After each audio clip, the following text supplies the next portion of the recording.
Chapter 16. They couldn't do it. Han Guoping's funeral was very low-key, so low-key that it seemed as if nothing had happened. Han Guoping's subordinates and confidants wanted to hold a high-profile funeral and memorial service, but they were all mercilessly rejected by Han Bing. Whether it was Qin Sheng or Chun Bei-ming, both of them raised their hands in approval. But even so, the news of Han Guoping's suicide still spread like wildfire. Everyone was shocked. After all, Han Guoping was considered a big shot in the bund. However, those who were familiar with Han Guoping's recent situation were not surprised by this result. Putting aside the fact that Third Master Wu added insult to injury, if Han Guoping did not die, many more people would have been involved. His death was the best outcome. Tomorrow morning, Qin Sheng and Chun Bei-ming would accompany Han Bing to send Han Guoping back to his hometown in Tianshui for burial. Han Bing did not invite anyone to go with her. Other than the two of them, there was only Old Man Wu who had followed Han Guoping for many years. The night before the departure, Han Guoping's confidants were all present in the Thompson Golf Villa. Although Han Guoping was dead, someone still needed to take care of this mess. Han Bing, I don't think you should rush to Tianshui. You're Master Han's only daughter. Now that he's gone, the company needs someone to stand up and deal with the remaining problems. The bank has already started collecting loans. Our debt has always been high. If we don't think of a way, we can only go bankrupt, a middle-aged man in a Tang suit said with a frown. His name was Lu Hejun, a veteran who had followed Han Guoping to conquer the world. Brother Lu is right. There have been a lot of things in the company recently. Master Han basically doesn't care about it. Partners, banks, and other aspects are pressuring us. Our capital chain is about to break. If we don't think of a way, we'll really be finished. This was the company's president and a professional manager. His name was Zheng Ping. He was less than 30 years old and basically handled the company's affairs. Han Guoping valued him very much. The man sitting next to Han Bing took a sip of tea and said calmly, I think everything can be delayed, but for this matter, let's listen to Han Bing. Death is the most important thing. Let's bury him in peace. Master Han has worked hard all his life. It's time for him to have a good rest. In the living room, Han Bing, who looked haggard, sat on the sofa and listened to these people coldly. She did not say anything and let them quarrel. Qin Sheng and Chun Bei-ming stood behind Han Bing. He had heard about these people from Chun Bei-ming. The one who spoke was Zhao Dongsheng. He was the second most important person in the company, second only to Grandfather Han. He was the vice president of the company and was also in charge of the matters that were not to be discussed in public. These three people represented three different forces. Lu Hejun represented the power of the old elders, while Zhao Dongsheng represented the power of the newcomers. The two of them had always been sworn enemies. After all, the rise of Zhao Dongsheng's group directly affected the interests of Lu Hejun's group. As for Zheng Ping, he basically didn't meddle in the affairs of both sides. He belonged to the middle, but in the company, Zheng Ping was the one who truly made the call. It doesn't matter what we say. Let's listen to what Han Bing has to say. Lu Hejun looked at Han Bing and asked. Han Bing said expressionlessly, I've already arranged it. I'll go to Tianshui tomorrow morning. We'll talk about other things when I come back. I'll have to trouble the three uncles to put in more effort these few days. I'm afraid I won't be able to hold on until then. Zheng Ping said worriedly. He was not afraid of losing this dignified job, but he was unwilling to see the company that Grandfather Han built up with great difficulty collapse just like that. To be honest, Han Bing did not care about Han Guoping's matters at all. She just wanted to send her parents back to their hometown to be buried. Everything else could be discussed after she came back.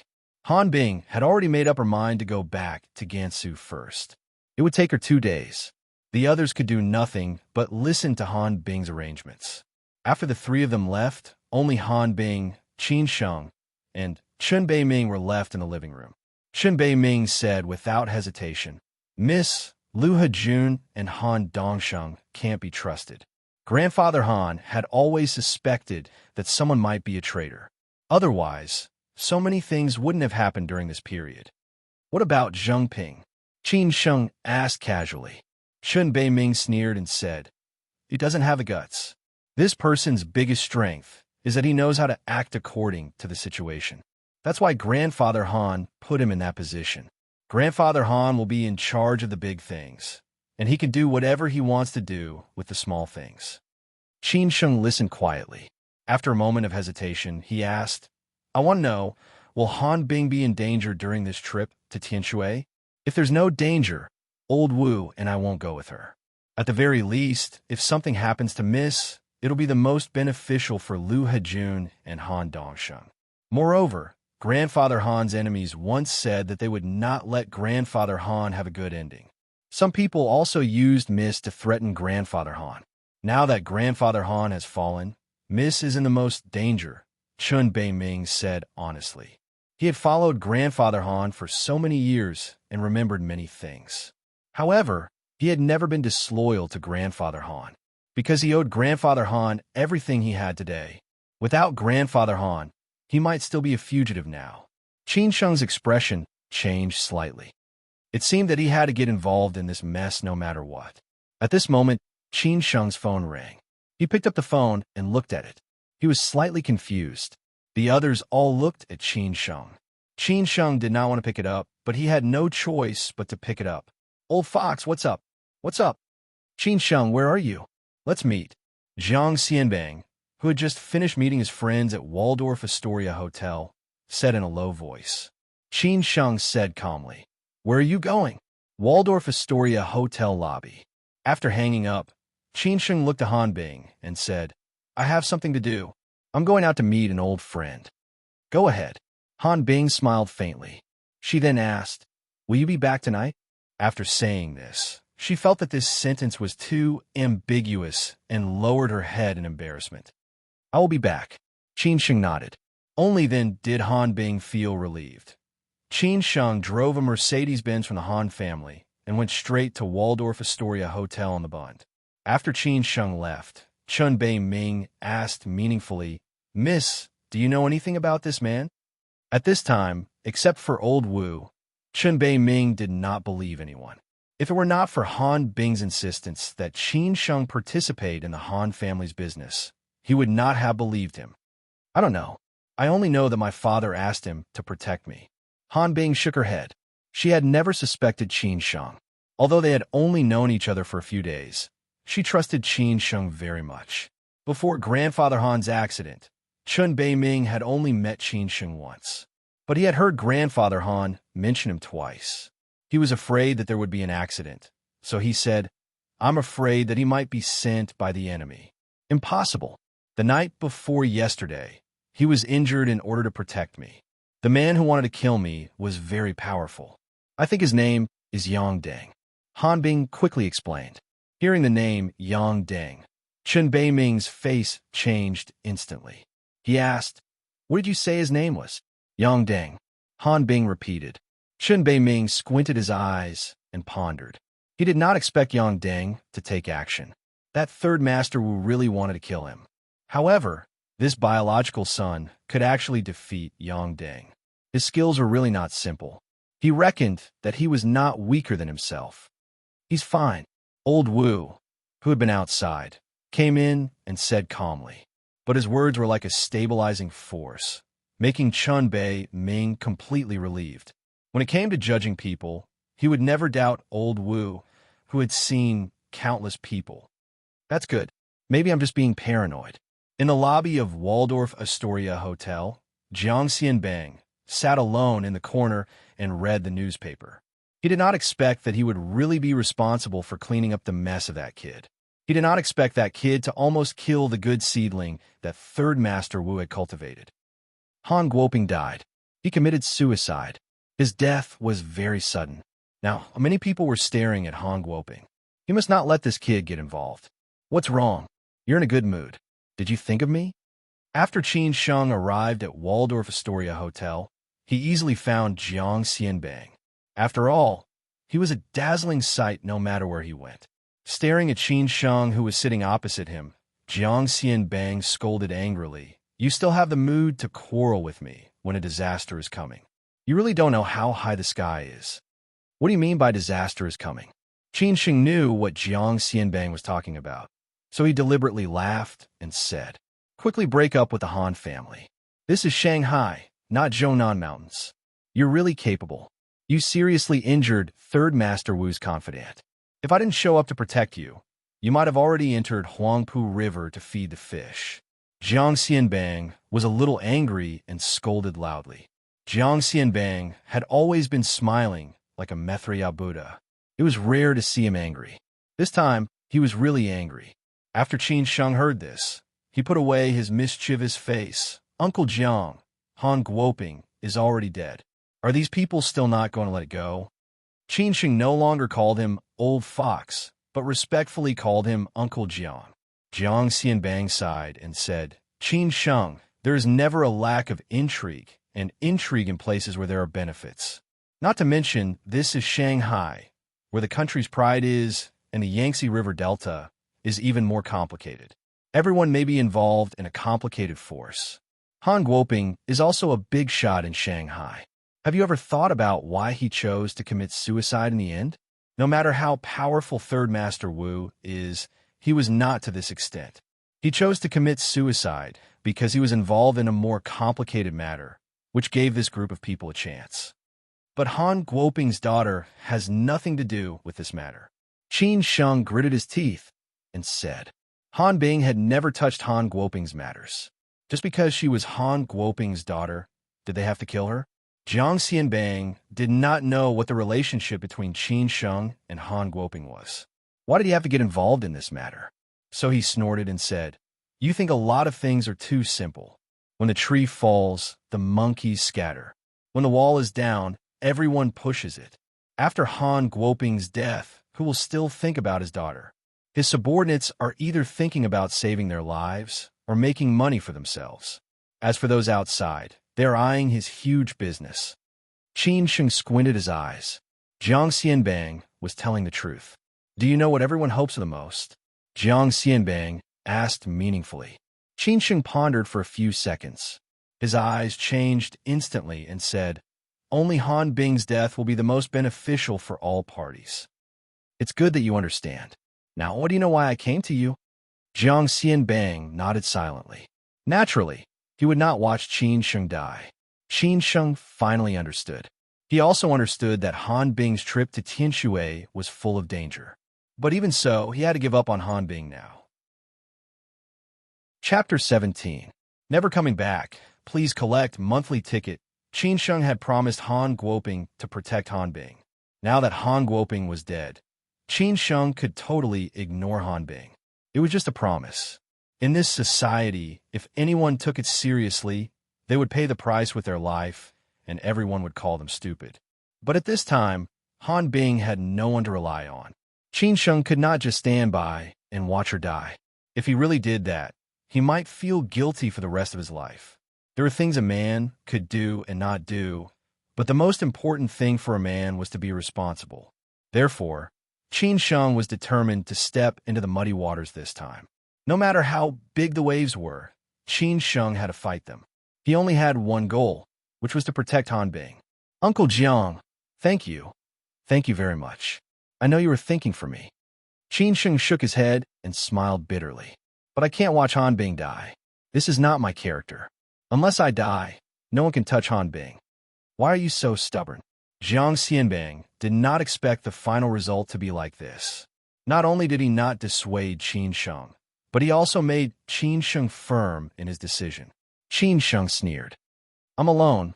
What's there to be afraid of? Isn't it just death? As long as I don't die, I will accompany them to the end. I can't compete with their strength, wealth, or background, but I will gamble with my life. I don't believe that they are gods. You? Jiang Xianbang pointed at Qin Sheng. He was furious and completely speechless.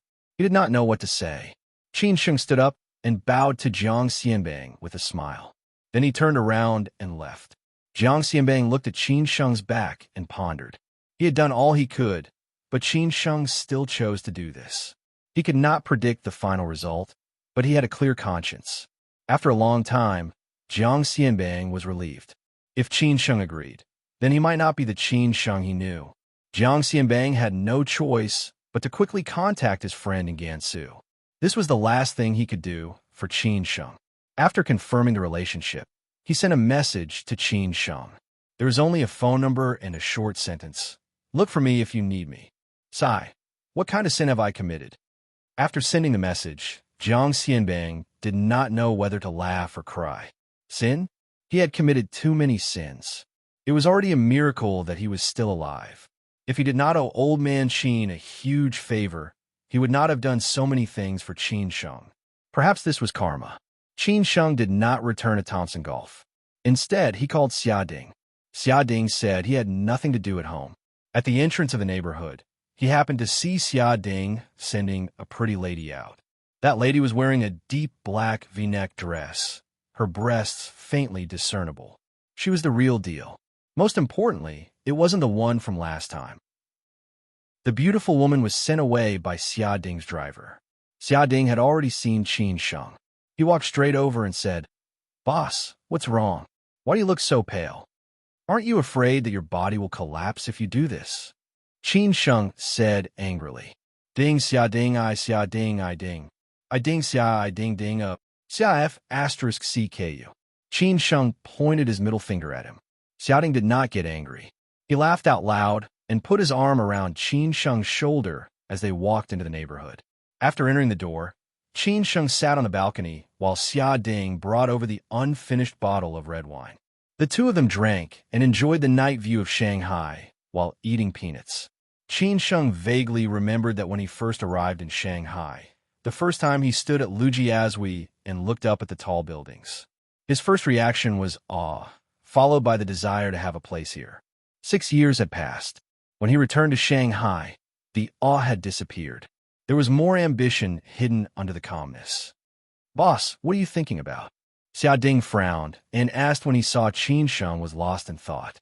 Qin Sheng thought for a moment and said truthfully, "Lao San, I have to go to Gansu tomorrow morning. The earliest I will be back is the night after tomorrow. The latest may be 3 or 4 days. This trip may be a little dangerous." "Boss, why do I always feel that you're strange when you come back this time?" Xia Ding replied in a daze. Qin Sheng continued, "If I can't come back, help me with a few things. First, help me repay a debt of gratitude. You know my sister. She is now studying at Fudan University. She is our junior. Her father was sent to prison last year, and her mother has just been seriously ill. Help me take care of them in the future." At this time, Qin Sheng seemed to be making arrangements for his death, which really scared Xia Ding. "Second, I will give you a phone number. When you find this woman, thank her, or the hot pot in this life. Third, find an old man. His name is Chun Changsheng. He lives in Beijing. I don't know where exactly, but he knows my background. My grandfather said that if I have the fate to meet him, the old man will tell me everything. But if I can't find him, then forget it. I don't care anyway." After Qin Sheng finished speaking, he was silent. Xia Ding did not come back to his senses. He was stunned for a moment before he said, "Damn, boss, what is going on? If there is anything, don't bear it alone. There are still us brothers. Don't ask too much. If I can come back alive, I will tell you in detail." Qin Sheng did not want to explain too much. He did not want Xia Ding and the others to get involved. No matter how Xia Ding asked, Qin Sheng did not speak. In the end, he completely gave up.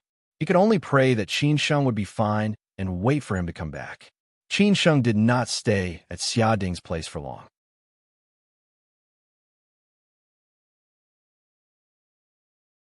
"You young people." Old Wu did not seem to want to chat with Qin Sheng. He just sat down and got up and left with a smile. After Old Wu left, Qin Sheng also went back to his room to rest. In the morning, when Qin Sheng woke up, Han Bing was still sleeping soundly. However, Chun Bei Ming was already training with Old Wu in the yard. After Qin Sheng finished breakfast, Han Bing woke up. Her face was a little pale, and her eyes were swollen and dark. Obviously, she had insomnia last night and fell asleep very late. After breakfast, they packed their things. The Han family bodyguards sent Han Bing and the rest to the airport. Han Bing hugged her father and mother's urns tightly. When the Han family's Gulfstream G450 took off, Qin Sheng looked at the hazy Shanghai outside the window and sighed. More than 20 years ago, Han Guoping first came to Shanghai. Today, 20 years later, he would completely leave this city. Chapter 18. It's over. Please collect monthly tickets. Qin Sheng had once read a sentence. How high must a man reach in order to avoid dying a nameless death? Did Han Guoping count? It seemed that his death had only caused a ripple in the upper circles. But to the majority of ordinary people, his death was like a pebble thrown into a lake. It couldn't cause a huge wave and was completely insignificant. What about him? If an accident really happened during this trip to Tianshui, how many people would know that he was dead, and how many would cry for him? Qin Sheng laughed at himself. He could not die yet, so he had to fight for it.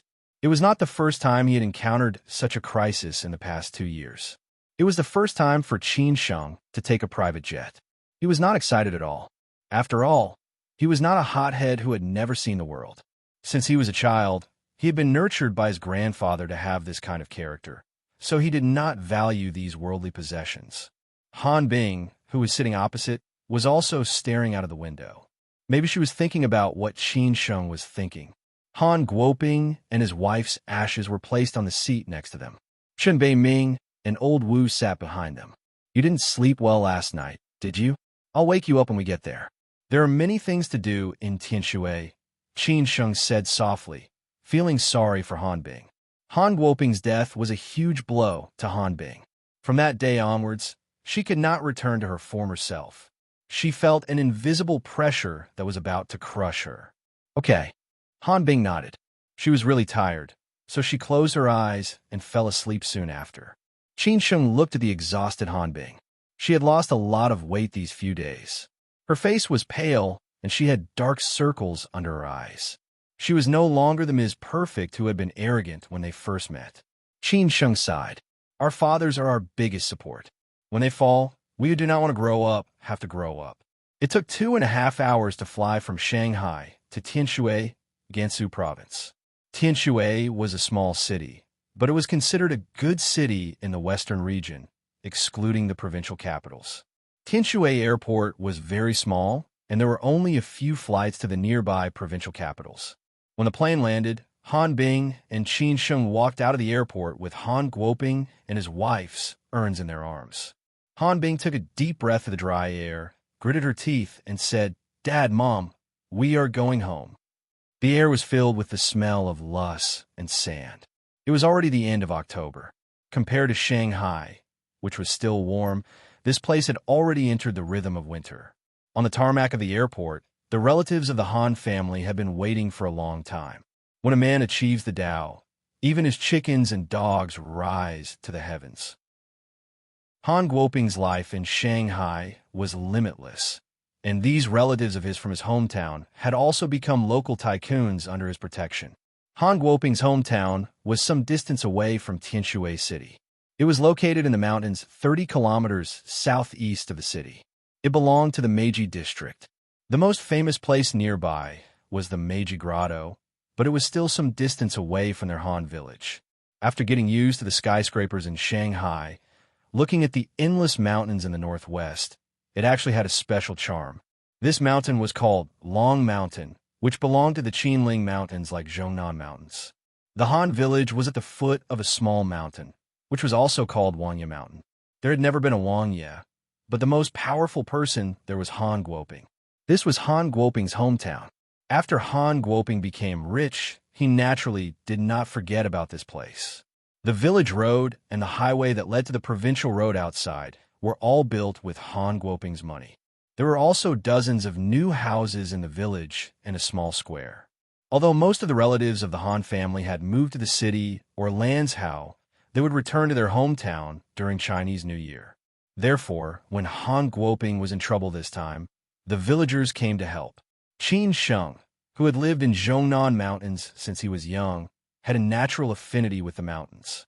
He sat in the car and stared at the mountains outside. Han Bing, who was sitting in the back, asked, Is it far from Xi'an? Qin Sheng thought for a moment and said, Not far. Xi'an is 300 kilometers east from Tianshui. It will only take a few hours. Oh, I have not been to Xi'an, Han Bing said in a low voice. Qin Sheng nodded and said, If there is a chance, I will bring you around. Why don't we go to Xi'an the day after tomorrow? Han Bing did not want to go back to Shanghai. She wanted to relax outside. However, Qin Sheng did not dare to let her continue to stay because it would be more dangerous. Moreover, there were many things in Shanghai that Han Bing needed to deal with, so Qin Sheng did not answer. After arriving at Han Village, Qin Sheng saw from afar that the small square had already been set up with red and white tents. The villagers were busy, and there were cooks and women preparing the banquet. Han Guoping and his wife's mourning hall was set up in the Han family's courtyard, which was the same as the customs in Xi'an.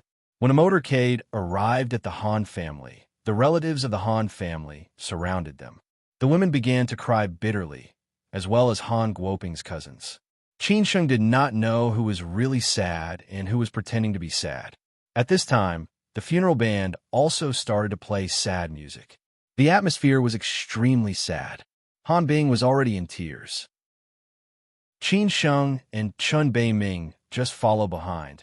They were afraid that someone would take advantage of the situation. Han Bing's uncle was in charge of the whole funeral. Under his guidance, everyone entered the Han family's gate and invited Han Guoping and his wife's ashes into the mourning hall. Then they began to burn incense and kowtow. Whether it was the Han family or the other villagers in Han Village, their houses were the kind of bungalows that were common in the Northwest. There was a door, front yard, main house, and backyard. Han Bing was wearing mourning clothes. She knelt on both sides with Han Guoping's nephews and nieces, welcoming the relatives and friends who came to mourn. Old Wu went out for a stroll. Qin Sheng and Chun Bei Ming stood by the side. Chun Bei Ming said in a low voice, "You go eat first. I'll take over later." The two had already discussed that they would not leave Han Bing's side 24 hours a day. One of them must be present at all times. The funeral would continue until the next morning after the burial. This period was also the most chaotic and complicated. Time passed gradually. Dusk came and went, and finally, night came. It was a little cold at night in the Northwest. At this time, Qin Sheng and Chun Bei Ming were even more worried. They were always on guard against unknown dangers. After the banquet in the evening, there was a simple memorial service. Han Guoping's brother was to read the eulogy. The outside was crowded with relatives and friends. When the memorial service was over, Han Bing got up and wanted to go to the toilet. Danger finally appeared. A man wearing a white mourning hat hid a dagger in his hand. He blended into the crowd and looked at Han Bing with a sinister look. Chun Bei Ming and Qin Sheng followed Han Bing. When the man was about to get close to Han Bing, Chun Bei Ming immediately rushed in front of Han Bing and held the man's wrist tightly. Then, he carried the man and pushed him to the corner. Qin Sheng pulled Han Bing. Their bodies blocked everyone's sight. Han Bing still did not know what was going on. Chun Bei Ming and the killer secretly competed with each other with the dagger. In the end, Chun Bei Ming was stronger. He directly stabbed the dagger into the killer's abdomen. After stabbing several times, he covered the man's mouth to prevent him from screaming. When Chun Bei Ming hugged the killer and left, ready to deal with this trouble, Qin Sheng also pulled Han Bing back to the back room. At this time, it was safest to stay in the room. No one else noticed this little episode. After the memorial service ended, the relatives and friends who were supposed to go back had already left. It was very cold outside, so the remaining people also went back to their rooms. When Qin Sheng and Han Bing walked deep into the corridor, another man directly rushed towards Han Bing with a machete. In a split second, Qin Sheng, who was shocked, quickly pushed Han Bing away. Han Bing staggered from the push and almost fell to the ground. Qin Sheng dodged in a hurry, but the tip of the knife still cut his shoulder. Damn it! Qin Sheng cursed in his heart.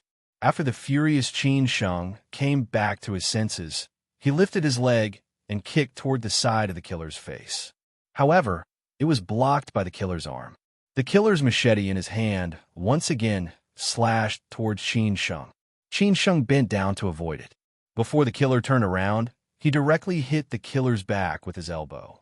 Then, he reached out to grab the killer's arm and used all his strength to knee the killer's fragile face. Just when Qin Sheng and the killer were fighting desperately, Han Bing stared at them dumbfoundedly. She was so scared that she forgot to scream for help. However, the real crisis only appeared at this time. Another killer rushed over from the courtyard. This time, it was not a dagger, nor was it a machete, nor was it anything else. It was a pitch-black gun. After seeing Han Bing, the killer immediately pointed the gun at her. Qin Sheng, who had already seen the killer, could not care less at this time, even if he had the power to turn the situation around. Chapter 19. I can't leave anymore.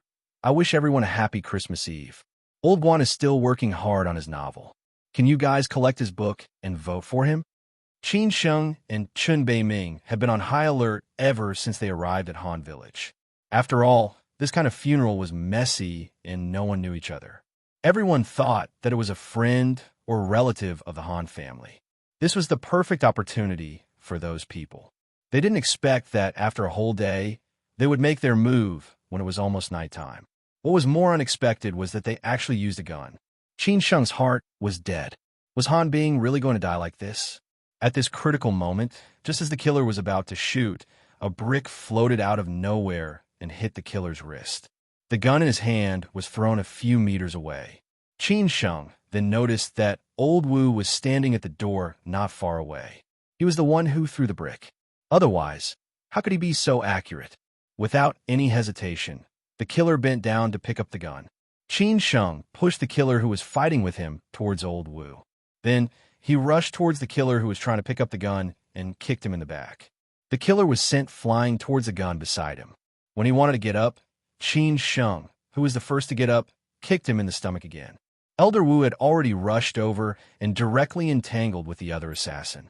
In a single exchange, the other assassin was knocked to the ground by Elder Wu. The two assassins saw that the situation was hopeless and knew that they would definitely not be a match for Elder Wu if they stayed. After looking at each other, they directly ran towards the backyard. Old Wu stayed behind to protect Han Bing, while Qin Sheng chased after them.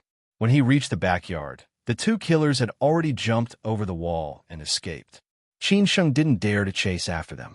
He was afraid that it was a trap. He could only curse a few times and come back. When Qin Sheng came back, Old Wu had already helped Han Bing back to her room. Chun Bei-ming had gone to deal with the corpse and had not returned yet. The commotion just now had alarmed the rest of the Han family. Other than Han Bing's cousin who saw it, the rest of them did not know what had happened. The gun was also kept by Old Wu. Han Bing, on the other hand, was terrified. She sat on the bed and did not say a word. Old Wu gestured for Qin Sheng to say something to Han Bing's cousin. Qin Sheng pulled his cousin out of the room. Brother Han. Qin Sheng held Han Bing's cousin, Han Song, and called out politely. Han Song was the son of Han Bing's uncle. He was now considered a big shot in Tianshui. He had started a construction company and was doing well. He had seen some of the world, but it was the first time he had seen someone use a gun. Old Qin, who wants to kill Bing Bing? Han Song, who had a crew cut and looked a little sloppy, asked directly. Qin Sheng laughed and said, Brother Han, you don't have to ask about some things. Just pretend that you didn't see what happened just now. I meant well.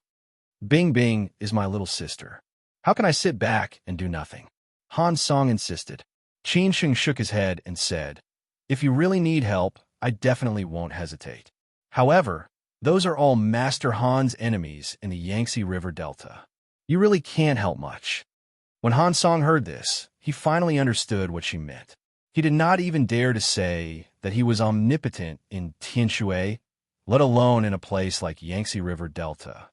I know, but I still have some power in Tianshui. Qin Sheng smiled and said a few compliments. Then he let Han Song go back to sleep, and he went into the room to accompany Han Bing. Half an hour later, Chun Bei-ming finally came back. Qin Sheng did not say much about how he dealt with the killer's body. He only told him what happened afterward. Who do you think did it? One of us or an outsider? The two squatted at the door and smoked. They were alert to the surroundings and chatted casually. It could be anyone. Chun Bei-ming was not sure because there were too many people who wanted to kill Han Bing. In the circle, he suspected Zhao Dongsheng the most. In Shanghai, he suspected Zhou Wenwu the most. In Yangtze River Delta, he suspected Third Master Wu the most.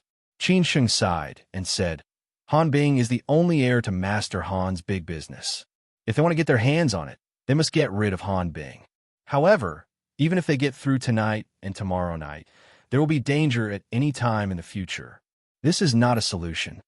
Do you have any good ideas? Chen Beiming agreed and looked at Qin Sheng and asked. Qin Sheng thought about this for a long time.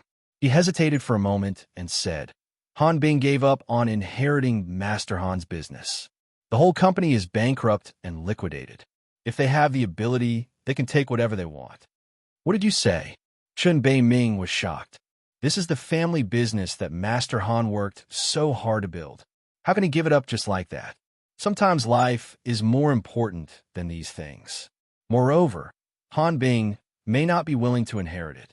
Do you think a woman like her can control those big shots who are eyeing her covetously? Even if she inherits it, do you think she will be happy? Qin Sheng said confidently. Chen Beiming fell into silence. What Qin Sheng said was not unreasonable. Han Bing had never been in contact with any of Master Han's businesses since she was young. Moreover, there were many things that could not be seen in the light of day. Actually, I want to know what Han Bing thinks. When the time comes, let her make the decision. No matter what decision she makes, I will support her without hesitation. Qin Sheng sighed and said. However, he could see that Han Bing was not interested in these things at all. The most important thing for her now was to quickly deal with her father's funeral. Chen Beiming still did not say anything. He would take one step at a time. Nothing happened that night. However, Qin Sheng and Chen Beiming did not sleep. Han Bing, who was in the room, did not fall asleep either. The next day, when the sky was just beginning to brighten, all the relatives and friends had arrived. Everyone started to get busy. After a short ceremony, a burst of firecrackers was heard. An old man shouted with a deep voice, "Wake up!" The relatives and friends, who were wearing mourning clothes and white mourning hats, sent Han Guoping off for the last time. Han Guoping's grave was located at the back of the mountain. It was a treasure land with good feng shui. He had specially spent a lot of money to hire a feng shui master to choose the place. He had decided from the beginning that he would be buried in Han Village after his death. Qin Sheng had learned feng shui from his grandfather since he was young, so he more or less knew a little about it. After some observation, he knew that Han Guoping's money was not spent in vain. He could be considered as half an expert. For some reason, the older people were, the more they believed in these things. Qin Sheng did not know if it was because he was in awe of certain things or because he was really superstitious. The firecrackers were set off, the morning music was played, and the sound of crying shook the sky. Han Bing slowly placed the ashes of Han Guoping and his wife into the grave. With the efforts of a dozen villagers, the grave was soon ready. At this time, Han Bing was lying on the grave, crying her heart out. She cried so much that she fainted a few times. She would never have her parents again in this life. This farewell would be farewell forever. The respected elders in the village began to host the memorial ceremony. Qin Sheng, who was standing at the side, looked at the pile of yellow soil and sighed. No matter how powerful a big shot was, he would just be a pile of yellow soil after his death. Most importantly, how did he live his life? Han Guoping had gone from an ordinary poor farmer's boy to a big shot in Shanghai. He definitely did not live in vain. Farewell, Master Han, Qin Sheng said quietly in his heart. The funeral was finally over. After lunch, the villagers helped to clean up the mess. Those who should go home had also gone home. Those who came from the city had also returned to the city. After all, everyone had things to do. It was already afternoon. There were only a few elders and peers left in the Han family. Han Bing chatted with them, while Qin Sheng and Chen Beiming were discussing whether they should leave tonight. In the end, they decided to leave tonight. Han Bing also agreed. After all, what happened last night was still fresh in her mind. Last night was probably just a small test. If they could succeed, they would succeed. If not, they would give up. Tonight was their last chance. They would definitely not miss it. As villagers, they had to live with their hometown. This was also an important reason why no matter how high Han Guoping climbed, he would come back 2 or 3 times a year.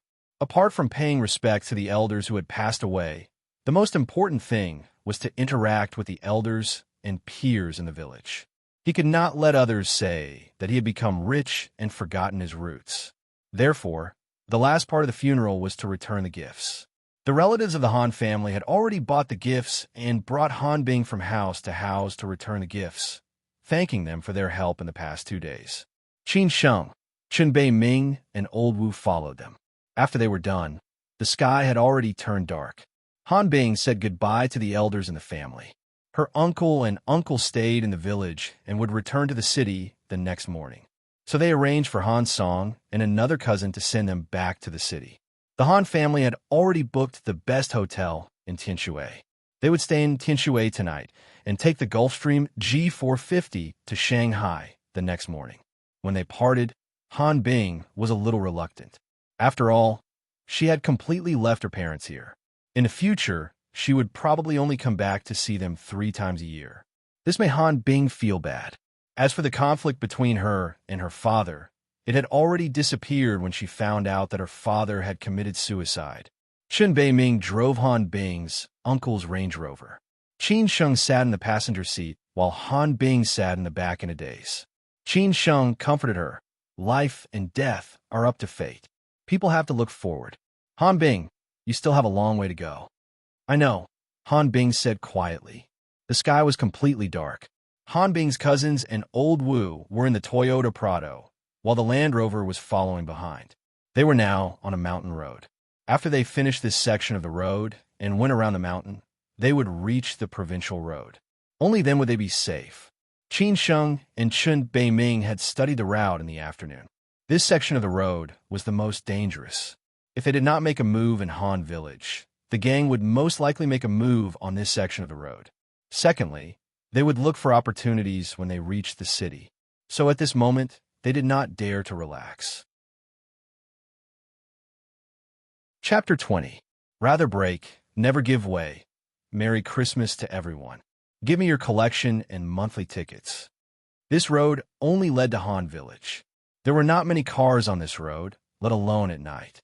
Qin Sheng and Chen Beiming knew what was going on when 2 cars appeared side by side. Whether it was in front or behind, the 4 cars had no intention of slowing down.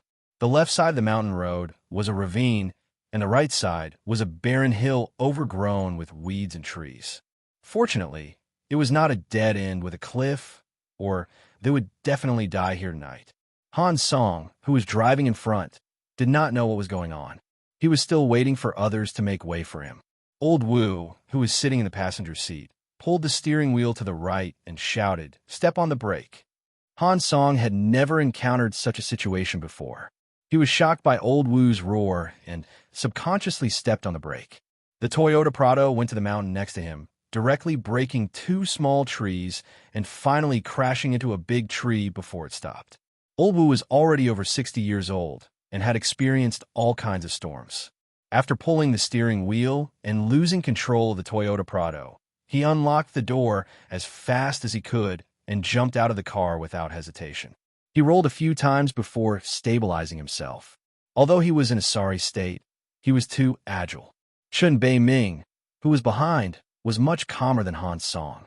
After knowing that there was no way out, he slowed down and went up the hill.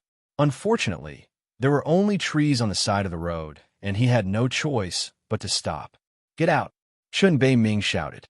Qin Sheng got out of the car first, and then pulled Han Bing out. He did not plan to care about others, and directly pulled Han Bing up the hill. Chen Beiming and Old Wu also chose to follow Qin Sheng and Han Bing. No one wanted to die here. They were outnumbered, and they did not know the specific situation. If there were guns like last night, they would be dead if they stayed here. Even if they called the police, it would take at least half an hour for the police to arrive. As for Han Bing's cousins, they had already fainted in the car. Qin Sheng and the others did not care about them now. Their lives were in God's hands. The 4 cars had also arrived at this time. After stopping, a dozen men came out. The middle-aged man who led the group shouted, "Leave no one alive. Don't let anyone go." More than a dozen men were holding machetes in their hands, and 3 of them were even holding guns. As expected, they wanted to kill all of them. A group of people directly rushed toward Qin Sheng and the others. Han Bing also looked back. She wanted to see if her cousins had come out. Qin Sheng shouted, "What are you looking at? Run." As soon as he finished speaking, a few gunshots were fired at the side of Qin Sheng and the others. Han Bing was so scared that she screamed. The gunshots resounded through the whole mountain. These people were really unscrupulous. Fortunately, there were trees everywhere in the mountain. In addition, it was dark and there was no moon, so Qin Sheng and the others were not hit. They did not dare to stay any longer and ran up the mountain without hesitation. However, those were all young and vigorous lads. Qin Sheng still had a woman and Mr. Wu, who was over 60 years old. No matter how strong Mr. Wu's physical strength was, how could he be compared to the young? After running for a few minutes, old Wu panted and said, "We can't go on like this. They will chase us to death. Call the police first." Only then did Qin Sheng and Chen Bei-ming come back to their senses. They were so focused on running that they forgot to call the police. No matter how long it took for the police to arrive, they would make those people afraid and give them more chances to survive. Chen Bei-ming immediately called the police and told them the location of the gunfight. When the other side heard the news, they were shocked and quickly asked for the exact location. They told Chen Bei-ming to protect himself, and the police would arrive soon. Bai-ming, Qin Sheng, you two take Bing Bing and run first. I will delay them here and give you enough time. Mr. Wu seemed to have given up the opportunity to escape and said bluntly. Han Bing shouted, "Grandpa Wu, no. If we go together. You can't stay here. Mr. Wu, you're not a match for those people alone. They have guns." Qin Sheng frowned and said. At this time, the situation was very critical. "Me too. Qin Sheng, you take Miss away. No matter what, protect her. If anything happens to her, I will not forgive you." Chen Bei-ming knew that he was not a match for those people alone. If he stayed, with his and Mr. Wu's skills, they might not be able to survive, but they could definitely delay for a while. "You guys," Qin Sheng shouted with a complicated look in his eyes. Chen Bei-ming could not stand men being so wishy-washy. Moreover, the other side had already caught up. He shouted again, "Go, we're the Han family. You are not. There is no need to stand up for them. Protect Miss, or else we will all die." Qin Sheng gritted his teeth. At this time, there was no time to be sentimental. No matter what, someone had to stand up for them. He had no choice but to hold Han Bing's bone-chilling hand. Han Bing was already in tears. She cried and shouted, I won't go, I won't go." How could Qin Sheng let her be? He gritted his teeth, carried her on his shoulder, and ran towards the mountains. Chen Bei-ming and Mr. Wu looked at each other. They had already made up their minds to die. Mr. Wu had witnessed Han Guoping's transformation from an ordinary person to a veteran of the Shanghai Bund. Not many people could understand the feelings they had for Han Guoping over the years. Although Mr. Wu looked calm on the surface, he was actually very touched by Han Guoping's death. However, as an old man over 60 years old, he had experienced too many ups and downs. As for Chen Bei-ming, he was grateful for Han Guoping's recognition. To Chen Bei-ming, even a drop of water would be returned with a gushing spring, let alone a recognition. Therefore, he knew what the Han family would go through after Han Guoping's death, but he still stood up for them without hesitation. This was the true nature of a man. After protecting Qin Sheng and Han Bing for a few minutes, they finally arrived at a dense forest. Chen Bei-ming and Mr. Wu split up and got ready. At this time, the group of people had also caught up.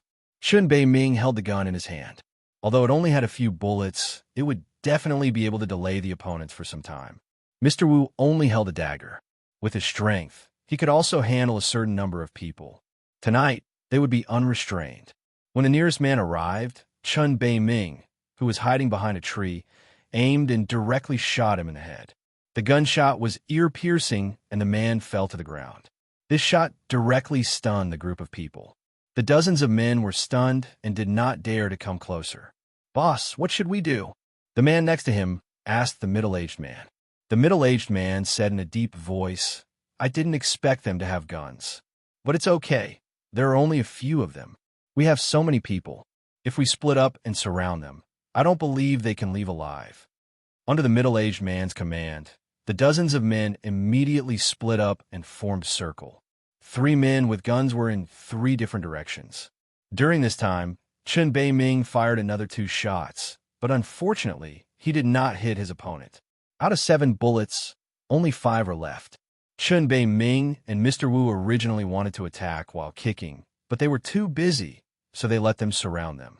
The circle of encirclement was getting smaller and smaller. Mr. Wu shouted to Chun Bei Ming, "Split up and break out of here." Chun Bei Ming also felt that he would die if he continued like this, so he took the initiative to break out of the encirclement. However, he did not expect that as soon as he came out, a bullet would hit his shoulder. Chun Bei Ming grimaced in pain, and blood instantly flowed out. On the other side, Mr. Wu reacted very quickly. A few bullets did not hit him. When he rushed in front of the nearest man, he dodged the man's machete and directly stabbed the dagger into the man's heart. The other men surrounded him closely, not giving him a chance to breathe. In the dark, Mr. Wu began a fight with 6 or 7 men in close combat. Mr. Wu's physical strength was getting weaker and weaker. At this time, he had been slashed several times. On the other side, Chun Bei Ming was in a worse situation.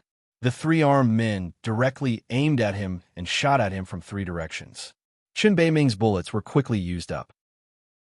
His thigh and abdomen had been shot, so he no longer had the strength to fight.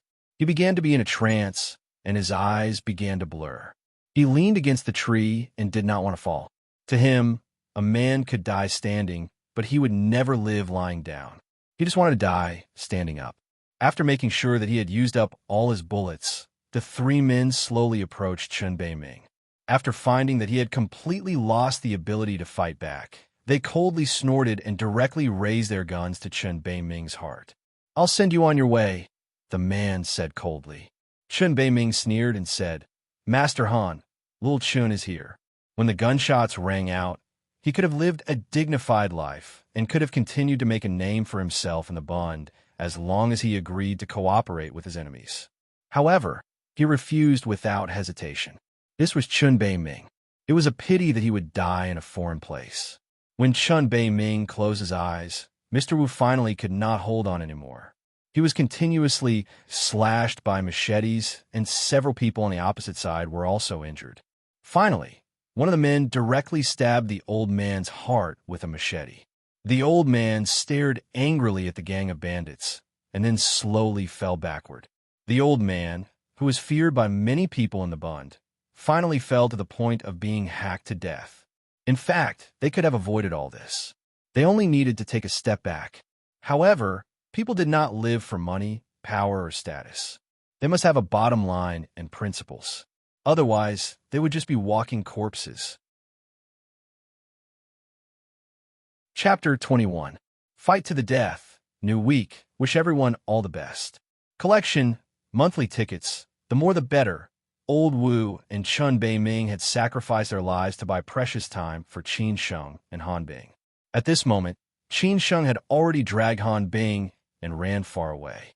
Qin Sheng had been playing in the mountains since he was young, so he had an advantage over everyone else in terms of survival in the mountains. Han Bing had only left the Han village for Shanghai when she was 16 years old. This was not only her parents' hometown, it was also her hometown. She had played in the mountains when she was young and knew everything about this place very well. In the beginning, Qin Sheng was afraid that Han Bing would run back willfully. This was not a matter of love, nor was it a game. It was a matter of life and death. How could he let Han Bing do as she pleased? Hence, he directly carried Han Bing. Fortunately, Han Bing was not very heavy. She weighed about 50 kilograms, and her figure was well maintained. Qin Sheng treated it as an armed off-road. After running for an unknown amount of time, Qin Sheng finally could not hold on anymore.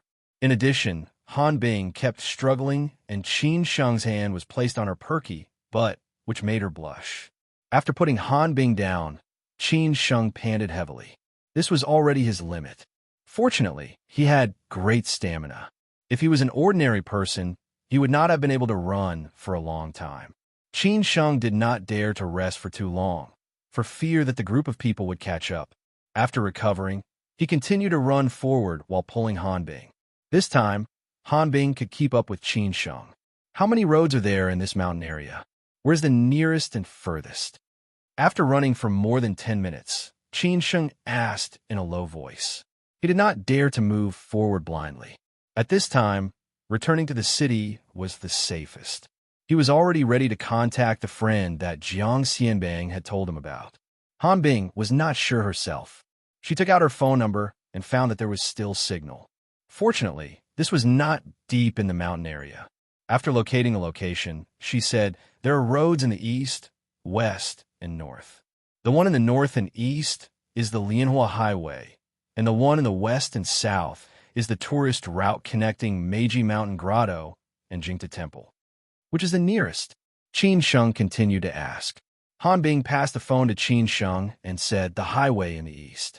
Qin Sheng frowned and said, "Let's go to the Lianhua Highway and find a way to jump over it. It would be best if we could stop a car. If not, I'll think of another way. It's best not to trust outsiders." Han Bing agreed with Qin Sheng's decision. At this moment, she would believe whatever Qin Sheng said. This was her last amulet.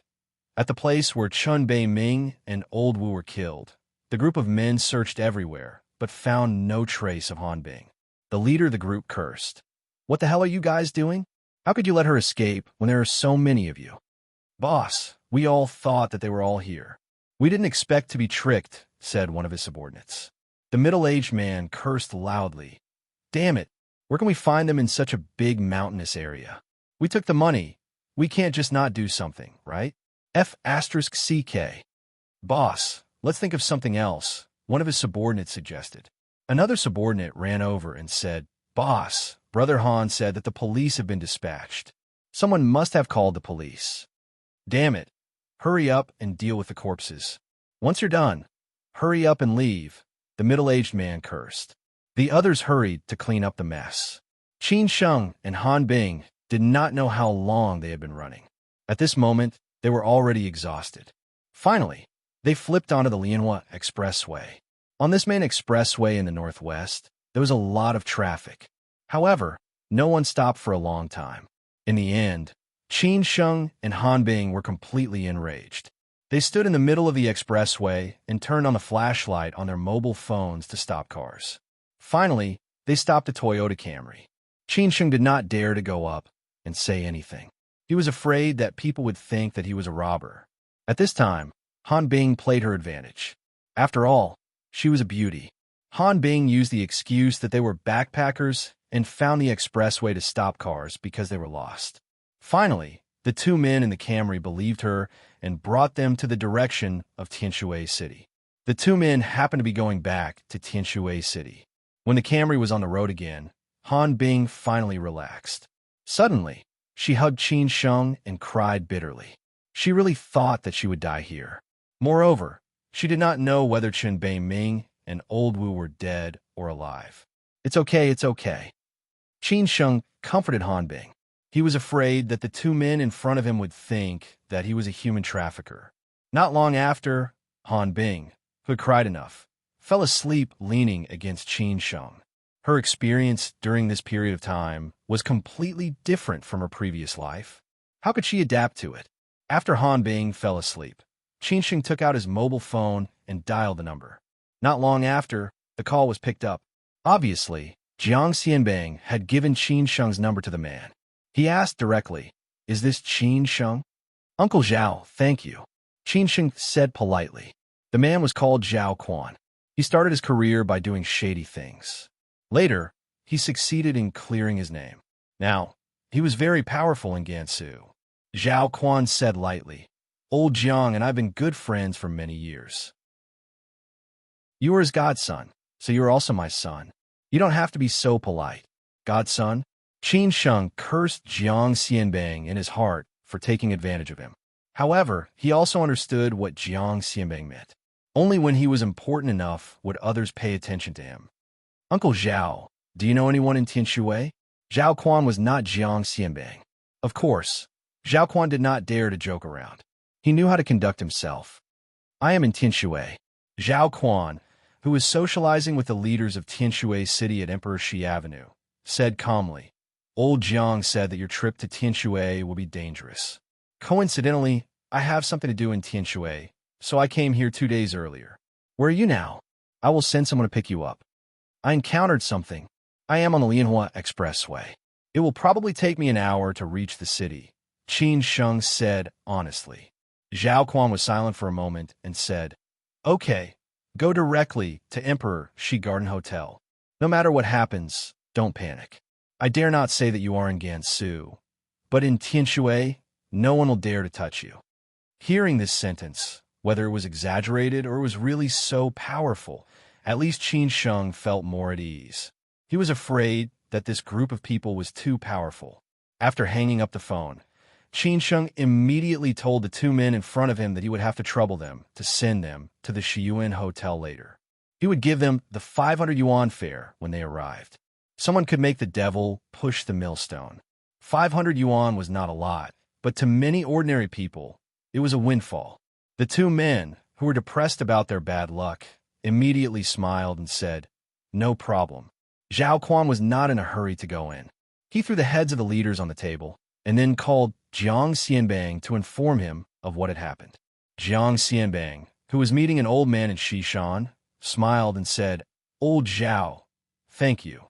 I owe you a favor. Let's not talk about this. It's fine as long as my nephew is fine.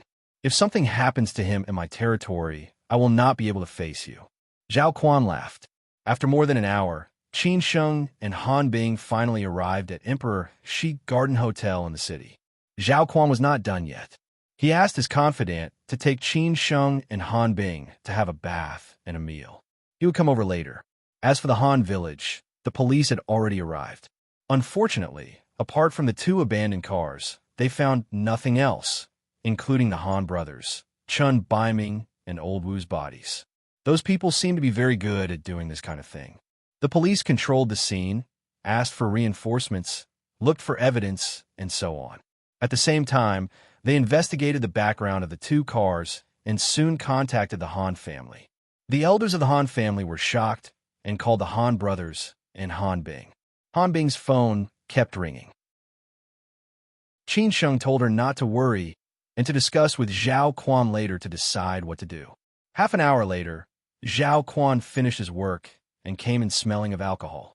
But he was a good drinker, not to mention that he had his underlings to drink for him. "Uncle Zhao." Qin Sheng stood up and called out. Zhao Quan looked at Qin Sheng and said, "Qin Sheng, have a seat. We're all on the same side. Tell Uncle Zhao what happened." Before Qin Sheng could speak, Zhao Quan saw Han Bing standing beside him. He squinted and stared at her for a few seconds before saying, "Are you Han Guoping's daughter?" Han Bing was stunned. She did not expect this man to know her. She held Qin Sheng's arm and did not know what to do. "Uncle Zhao, her name is Han Bing. She is Uncle Han's daughter." Qin Sheng explained calmly.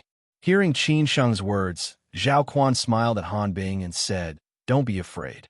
Your father and I are friends. Every time I go to Shanghai, he will take care of me. But why are you two together?" Sigh. Qin Sheng sighed and continued, "Uncle Zhao, you may not know this, but Uncle Han has passed away. This time, we returned to Tianshui to send him back to his roots." This news shocked Zhao Quan. After a long time, he loosened his tie and said, "What did you say? Guoping is dead?" "It's a long story. I will tell you in detail later. But now, there is something I need your help with. We don't know if our friend is still alive or not." Qin Sheng did not dare to delay and said directly, "Go ahead." Zhao Quan waved his hand and gestured for Qin Sheng to speak. Therefore, Qin Sheng repeated what happened tonight to Zhao Quan. The more Zhao Quan listened, the more he frowned. Those who dare to use a gun must not be simple. When Qin Sheng finished, Zhao Quan thought about it and asked, "Do you want to keep the peace or let the police investigate?" Keeping the peace was to let them return to Shanghai safely and let the things that happened in Tianshui be in the past. This was also beneficial to Zhao Quan, and he would not offend others. If the police were to investigate, it might involve a wide range of people, but they might not be able to find anything, and it would take a long time. Qin Sheng looked at Han Bing and wanted to ask for her opinion. Han Bing used her eyes to tell him that everything was up to her. Qin Sheng finally decided, let the police investigate. This is the safest way. Secondly, it can also warn them not to act rashly. Okay, I will inform the leaders of the city now. Zhao Quan did not decline and said directly. Qin Sheng said thoughtfully, Uncle Zhao, if the other party's background is too deep and it is disadvantageous to you, You don't have to worry about me. Hearing this, Zhao Quan nodded silently. At least it made him feel very comfortable. Qin Sheng quickly said, Uncle Zhao, if it is possible, can you use your own connections to investigate who did this tonight? As long as you find out who it is, leave the rest to me. Actually, Qin Sheng did not want to say this because it was too abrupt and a little too much. But what he wanted to know the most was who wanted Han Bing's life in Shanghai. After all, what happened tonight had completely infuriated him. Even if Han Bing did not pursue the matter, he would not stop until he was dead. Chapter 22. I've been waiting for you. Many people said that you would never know which would come first, an accident or tomorrow. Accidents were indeed scary, but what was scarier than accidents were people's hearts and conspiracies. You had tried your best and fought back, but the result was still not what you wanted. However, Qin Sheng just wanted to fight with his own strength. Just like what he had said, no one was a deity or a Buddha, and no one's life was invincible. Even if he lost, he had to lose with integrity and dignity. Zhao Quan quickly contacted the leaders of Tianshui City and the Tianshui police. They were shocked by what happened that night, so they immediately set up a special task force to investigate the case. Soon, the Public Security Bureau sent a few police officers to Shiyuan Hotel to record the statements of Qin Sheng and Han Bing. They also expanded the search area according to what Qin Sheng and Han Bing said. The people in Han Village also knew that something had happened on the road, especially that Han Bing's cousins were missing. It was already 3 o'clock in the morning when everything was done. After sending the relatives of the Han family, Han Bing was finally exhausted. Qin Sheng knew that Han Bing was relying on him at this moment. So he said softly, "Sleep for a while. I'll sit in the living room. Call me if you need anything." Han Bing did not know why, but she slowly walked over and hugged him tightly under Qin Sheng's puzzled gaze. Qin Sheng could almost feel the softness of Han Bing's chest and the fragrance on her body. But at this time, he had no time to think about these things. "Don't leave me at any time, okay?" Han Bing was like a little girl who had been awakened from a nightmare, trembling as she said. All the things that she had experienced during this period of time had put too much pressure on her, and she could collapse at any time. Qin Sheng hugged her waist and stroked her back gently, saying, "Don't worry, I won't." When Han Bing fell asleep, Qin Sheng came out of the bedroom and sat in the living room outside, smoking. Chen Bei Ming and Old Wu were missing. Even if he went back from Tianshui, there were still many unknown dangers in Shanghai. But he had no one by his side. He needed at least 2 people that he absolutely trusted. Zhongnan Mountains. Qin Sheng subconsciously thought of that place. Early in the morning, after Zhao Quan had arranged everything, he left Tianshui and returned to Lanzhou. After all, he was a busy man and would not stay in Tianshui with Qin Sheng. Qin Sheng and Han Bing cooperated with the police and returned to the scene of the incident last night. The 2 cars that they were in had already been driven away. However, there was still no news of Chen Baiming, Old Wu, and the rest. The police brought them to the place where the fight took place. Everything matched what Qin Sheng and Han Bing had said. When they saw a few pools of blood that had already coagulated, Qin Sheng and Han Bing had already thought of the worst. The relatives of the Han family had some influence in Tianshui. He told them to think of a solution and to contact Han Bing immediately if there was any news. In the afternoon, Qin Sheng and Han Bing finished all the work on the police side. After confirming that they could leave Tianshui, they directly took the Gulfstream G450 back to Shanghai. In Shanghai, Zheng Ping and Zhao Dongsheng had been constantly calling Han Bing to come back and take charge of the situation. Otherwise, such a big company would not be able to survive. Chen Baiming and Old Wu were not around, so Qin Sheng had to accompany Han Bing. However, before he left Tianshui, he had already called his best friend, Hao Lei. Hao Lei had joined the army after graduating from high school and had just been demobilized this year. According to Lao Meng, Hao Lei was a scout and had received 2 second-class merits. He had been selected to join the Special Forces, but he took the initiative to ask to be demobilized. After being demobilized, he had been staying at home and did not go out to look for a job. Qin Sheng casually asked since you don't want to stay in Xin, would you like to come to Shanghai? Unexpectedly, Hao Lei agreed immediately. He said that he had nothing to do anyway, so he would go to Shanghai to have a look. If there was a chance, he could stay, and if he was not used to it, he could come back. Needless to say, Qin Sheng and Hao Lei's relationship was very good. With Hao Lei by his side, Qin Sheng could rest assured. However, Qin Sheng quickly gave Hao Lei a task, which was to go to Zhongnan Mountains to ask for help from an old man. Qin Sheng had told Hao Lei everything that needed to be said. As for the location of the old man in Zhongnan Mountains, Qin Sheng also gave him a rough location, unless the old man had already left Zhongnan Mountains. After Hao Lei hung up the phone, he drove straight to Zhongnan Mountains. When the Gulfstream G450 arrived in Shanghai, it was exactly 6 o'clock at night. It was already dark in Shanghai. Qin Sheng did not trust anyone from the Han family, so he asked Jiang Xianbang for help and asked him to send them directly to Huarun 9 Mile Bund instead of Thompson Golf Villa. From the moment the plane landed at Pudong Airport, Qin Sheng knew that he had to be careful with every step he took. He could not make any mistakes, or he would fall into the abyss. In order to protect Han Bing, Old Wu and Chen Baiming might have sacrificed their lives. Therefore, Qin Sheng had to ensure Han Bing's safety no matter what. Shanghai and Han Village were worlds apart. After staying in Han Village for a few days, Qin Sheng was a little dazed when he suddenly returned to this bustling metropolis. Han Bing, who was sitting beside him, had already fallen asleep while leaning on Qin Sheng's shoulder. Qin Sheng was thinking about how to face everything that was about to happen, and whether the old man in Zhongnan Mountains would agree to help. In fact, Qin Sheng was not sure, but no matter what, he had to bite the bullet and continue moving forward. When they returned to Huarun 9 Mile Bund, Qin Sheng sent Han Bing home and said softly, "Take a shower and have a good sleep." "Are you leaving?" Han Bing asked nervously. Qin Sheng shook his head and smiled bitterly. "No, even if you chase me away now, I won't leave. But we're a man and a woman. Aren't you afraid that I'll do something to you?" "You're not that kind of person." Han Bing stared at Qin Sheng with a pitiful look. Qin Sheng was really not in the mood to bicker with Han Bing. Moreover, the atmosphere was really not suitable.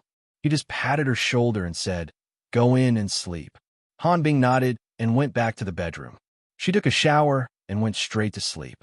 She was really a little tired and did not want to think about anything else. After Han Bing fell asleep, Qin Sheng waited for Jiang Xianbang in the living room. Half an hour later, Qin Sheng went downstairs to pick up Jiang Xianbang. The two of them did not enter Han Bing's house, but smoked and chatted at the stairs. Jiang Xianbang's bodyguards were guarding Han Bing's house. "Sai, you're really lucky. I was really afraid that you wouldn't come back," Jiang Xianbang said helplessly as he smoked the Shangshi Good Cat that Qin Sheng handed to him. "Those who deserve to die can't live. Those who deserve to live can't die either." Qin Sheng's mood was a little gloomy. Han Guoping was dead, and now even the Han family's biggest protection, Chun Bei Ming and Old Wu, were missing. The speed at which the Han family was being destroyed was really shocking. Only Han Bing was left. Could she hold on? "I told you not to get involved in this mess, but you just didn't listen," Jiang Xianbang said resentfully. Qin Sheng sighed and said, "Even if I want to leave now, I can't. Tell me, what do you plan to do?" Jiang Xianbang really did not know what Qin Sheng could do. Facing both internal and external troubles, it was hard for him to hold the fort alone. "We'll see. I've asked 2 friends from Xi'an to help. I can't handle these things alone. When Han Bing wakes up, I'll have a good talk with her and see what she's thinking. I'll make a decision after that," Qin Sheng said thoughtfully. Jiang Xianbang pointed at Qin Sheng and said, You, I really don't know what to do with you. I've told Zhao Quan and Tian Shui, you don't have to worry about the rest. If you really need help in Shanghai, don't be shy. Anyway, I've offended a lot of people, so it doesn't matter if I offend a few more. They can't do anything to me, so you don't have to die on the streets." "Ha ha ha. Thank you, Uncle Jiang. I was waiting for you to say that," Qin Sheng said shamelessly. Jiang Xianbang stood up and said, "All right, I'm going back. You handle the other things yourself." After Jiang Xianbang left, Qin Sheng returned to the living room again. He was still waiting for Hao Lei's news. Regardless of whether Hao Lei could succeed or not, Hao Lei had a rush to Shanghai at noon tomorrow. Every day that he delayed meant one more day of danger. After Hao Lei hung up the phone with Qin Sheng, he drove straight to Zhongnan Mountains.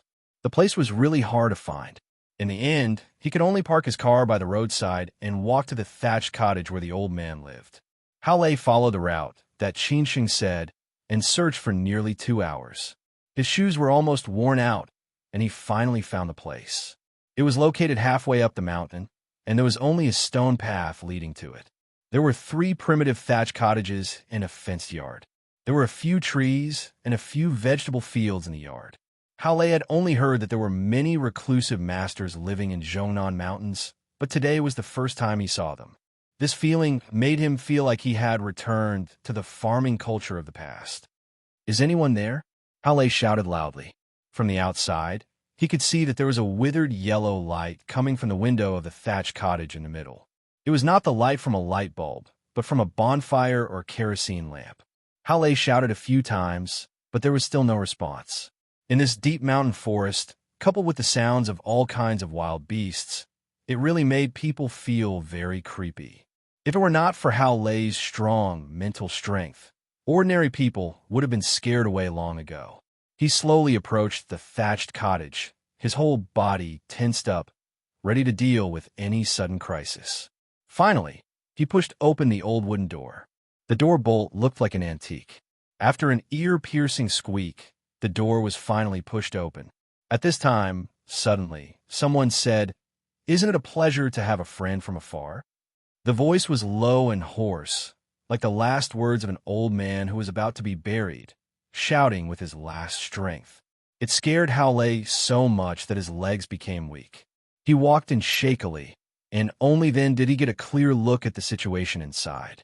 An old man dressed in a gray robe was sitting cross-legged on a brick bed, meditating. A pot of fragrant tea was boiling on the fire beside him.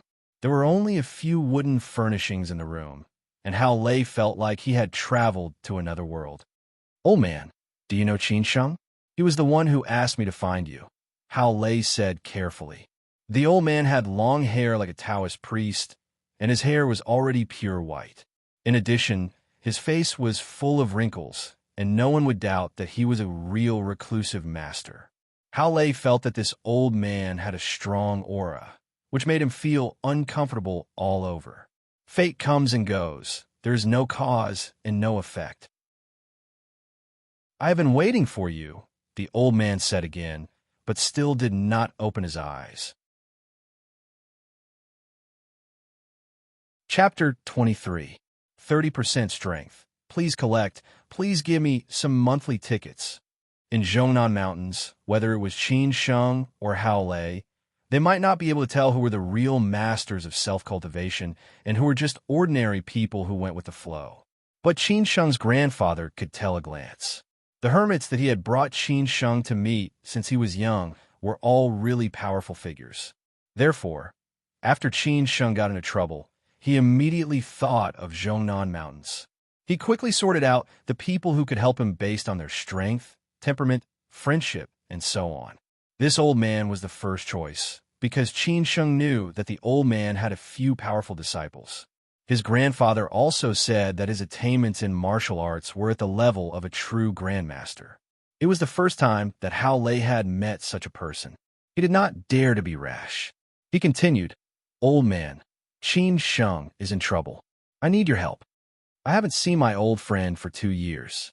How is Sheng, The old man finally opened his eyes and stared at Hao Lei. That kind of look was so breathtaking in the dim, thatched cottage.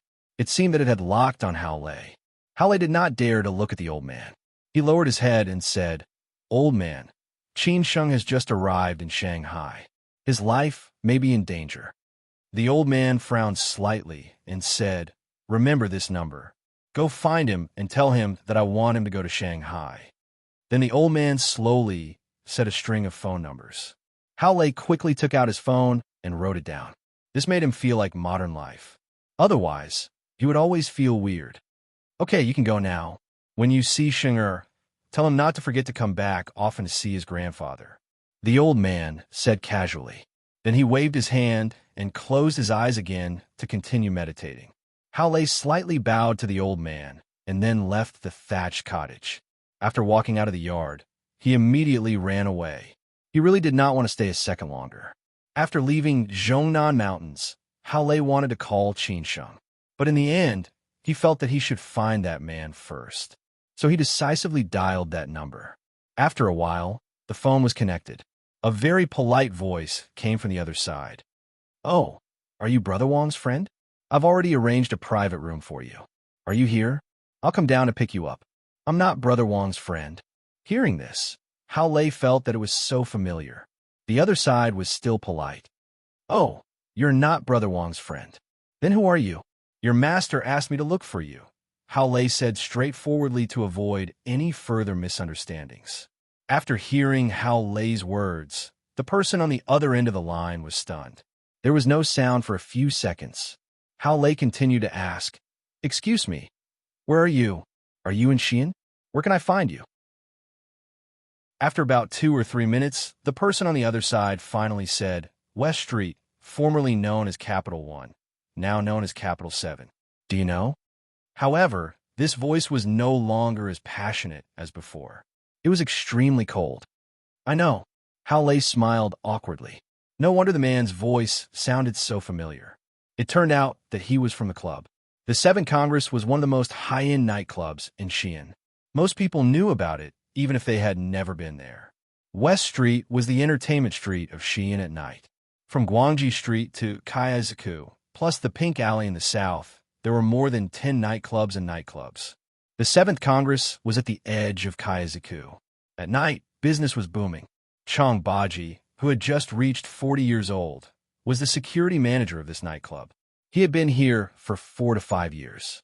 He was amiable and did not put on airs. Whether it was ordinary staff, security guards, or waitresses, they all called him Brother Chang. It was said that he had saved the life of the big boss behind the scenes. The big boss had always wanted to promote him, but he felt that it was good for him to stay here. Therefore, no one in the entire 7th Congress dared not to give him face. Chang Baji was not tall, only a little more than 7 meters. However, his body was well proportioned. It was just that his face was disappointing. He often mocked himself for being born at a time when he was ugly. He could not blame anyone for being ugly. In addition, his hair was combed into a 2.8 hairstyle, and he had used God knows how much hair gel on his head. It was really 2F* king eye piercing. However, he was easygoing and could chat with anyone. No matter who was in trouble, he would help them. However, if they really provoked him, everyone knew what the consequences would be. The most important thing was that the big boss trusted him, so no one dared to do anything to him. Therefore, whether it was some female staff or waitresses, they could not help but be attracted to him like moths to a flame. Moreover, with his position in the 7th Congress, he could easily have sex with anyone he wanted. However, Chang Baji's bottom line was to keep a distance from these women. From the beginning until now, there had been no romantic relationship between him and these women. "Brother Chang, you are handsome again tonight."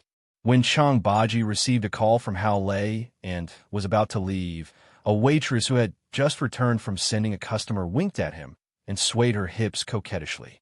Chang Baji walked over and slapped her butt. Yeah, which boss shun of yours didn't come to support us tonight? What time is it now?" He called me and said he would be arriving soon. Brother Shun said he would treat you to dinner when he is free, the beauty called Yiya said coquettishly. Chang Baji replied with a smile. "Okay, anytime." Along the way, whether it was an ordinary employee or a young lady, they all greeted Chang Baji politely or teased him a little. Chang Baji greeted everyone with a smile. Although he was ugly, his popularity was really good. At the entrance of the 7th Congress, Hao Lei parked his car by the roadside. He did not go in. He stood at the entrance and smoked. Several security guards were staring at him, afraid that he would do something out of line. When Chang Baji came out, several security guards bowed and ran over to greet him. Chang Baji threw a box of yellow Crane Tower 1916 to his buddies. The security guards laughed and joked. Chang Baji had already noticed Hao Lei. After all, he was the only one at the entrance. He walked over slowly, squinted, and asked, "Are you Hao Lei?" Hao Lei nodded. When he was on the phone just now, he already knew that the man's name was Chong Baji. This name was unique, but he did not expect it to be a middle-aged man instead of a young man. Chong Baji looked too old, which was why Hao Lei had misunderstood him. When the security guards saw that he was Brother Chang's friend, they dismissed the alarm and left. "Have you met my master?" Chong Baji asked calmly, without a smile on his face. To be honest, Hao Lei thought that the old immortal's disciple would also look like a master. He did not expect that he would be so vulgar, completely different from the old immortal. Moreover, he was working in such a place which was somewhat disdainful. With his old appearance, how could he help Qin Sheng in Shanghai? "Yes," Hao Lei said disapprovingly. Chong Baji lit a cigarette, touched his dry hair, and asked, "What's the matter? Say it, I'm busy." Chong Baji looked down on Hao Lei, and Hao Lei also looked down on Chong Baji. The atmosphere was a little stiff. "Your master wants you to go to Shanghai with me," Hao Lei said arrogantly. Chong Baji stared at Hao Lei with his small eyes and said, "Why?" "Qin Sheng is in danger in Shanghai. Your master wants you to go and help him," Hao Lei said casually as he flicked the cigarette ash. "Qin Sheng? Old Master Qin's grandson?" After hearing this name, Chong Baji pondered for a few seconds and then remembered that he knew something about the old master. He was a master that even his master had to be respectful to. However, now his master wanted him to go to Shanghai to help a brat who was still wet behind the ears. This was somewhat unacceptable to him, not to mention that he had to give up everything in Xian. Hao Lei still said in the same casual tone, "Yes." Chong Baji suddenly sneered and said, "You look down on me?" Hao Lei's face changed slightly, but he did not say anything. "Have you been a soldier?" Chong Baji could tell from Hao Lei's standing posture that he had definitely been a soldier. Hao Lei snorted and said, "Does it matter? Then let me see what you're capable of." Chong Baji's smile suddenly became wider, and it was even more terrifying and strange. After saying this, he directly made a move to test Hao Lei. He went straight to Hao Lei's neck with one hand. Obviously, he wanted to subdue Hao Lei's throat with one move. However, Hao Lei was after all a sharp knife in the Army's reconnaissance battalion and had been selected into the Special Forces. If he was subdued so easily, it would be really embarrassing. Hao Lei did not expect Chong Baji to suddenly make a move. In a panic, he took a few steps back and punched at Chong Baji's arm at the same time. Chong Baji smiled and dodged to the side. Then he moved forward and hit Hao Lei's chest with his elbow. At this time, Hao Lei had already calmed down. He calmly blocked Chong Baji's elbow with both hands, and then, without hesitation, he counterattacked with a whip kick to Chong Baji's back. The two people who were chatting suddenly started fighting, which surprised the security guards of Congress No. 7. They immediately surrounded them. No matter what, Chong Baji was a senior member of Congress No. 7. Of course, they had to help Chong Baji. However, they could not get close to them at all. Both of them were not ordinary people.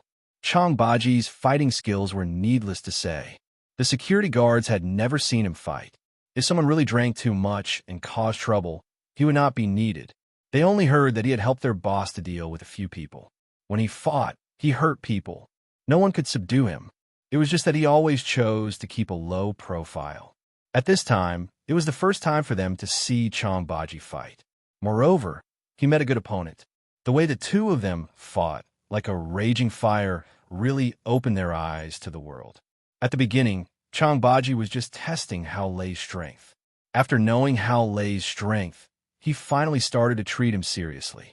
After Hao Lei's kick, Chong Baji took 2 steps back and directly reached out to grab Hao Lei's ankle. Then he kicked Hao Lei's other calf. He was so powerful that Hao Lei directly bent over in pain. Chong Baji dodged Hao Lei's random punches and grabbed his collar at lightning speed. Before Hao Lei could come back to his senses, he directly threw him out and hit a Qian. At this time, Hao Lei finally understood that this man in front of him was actually a master who pretended to be weak. He could not blame others, who asked him to look down on him, thinking that he was an old man, who knew that he would be beaten up by him. After coming back to his senses, Hao Lei felt that he was really a little stupid. After all, Chong Baji was the disciple of that old immortal. How could he be useless? Otherwise, that old immortal would not have asked him to go to Shanghai to help Qin Sheng. After Hao Lei was thrown out, a group of security guards wanted to kick him when he was down.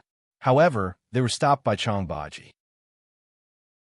He slowly walked over and took the initiative to reach out his hand to help Hao Lei up.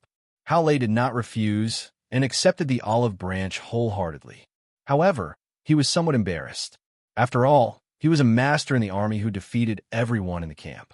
Chang Baji did not want to talk nonsense with Hao Lei and asked directly, "When are you leaving?" Hao Lei rubbed his sore calf and said, "Send me your ID card later. I will help you buy a plane ticket. See you at the airport tomorrow morning at 10 o'clock. Okay, see you at the airport at 10 o'clock. After saying this, Chang Baji did not care about Hao Lei anymore. He turned around and went back to Congress number 7, leaving Hao Lei in a state of confusion, because he knew that Chang Baji might have only used 30% of his strength. Chapter 24. I am not reconciled. Hao Lei was really convinced this time. He did not expect that Chang Baji, who hid in such a place, was actually such a powerful master. But why did he condescend to stay here? With his strength, he could make a name for himself no matter where he went. Hao Lei didn't understand. Perhaps people like them didn't live in the same spiritual world as ordinary people. If he tried to understand them with the eyes of ordinary people, he wouldn't understand. Anyway, Chang Baji had beaten him into submission. Hao Lei was also a straightforward person. If he did not like someone, he would not like that person. However, if he really acknowledged that person, he would definitely treat that person as a friend instead of acting outwardly against him. That was why he could be so close to Qin Sheng.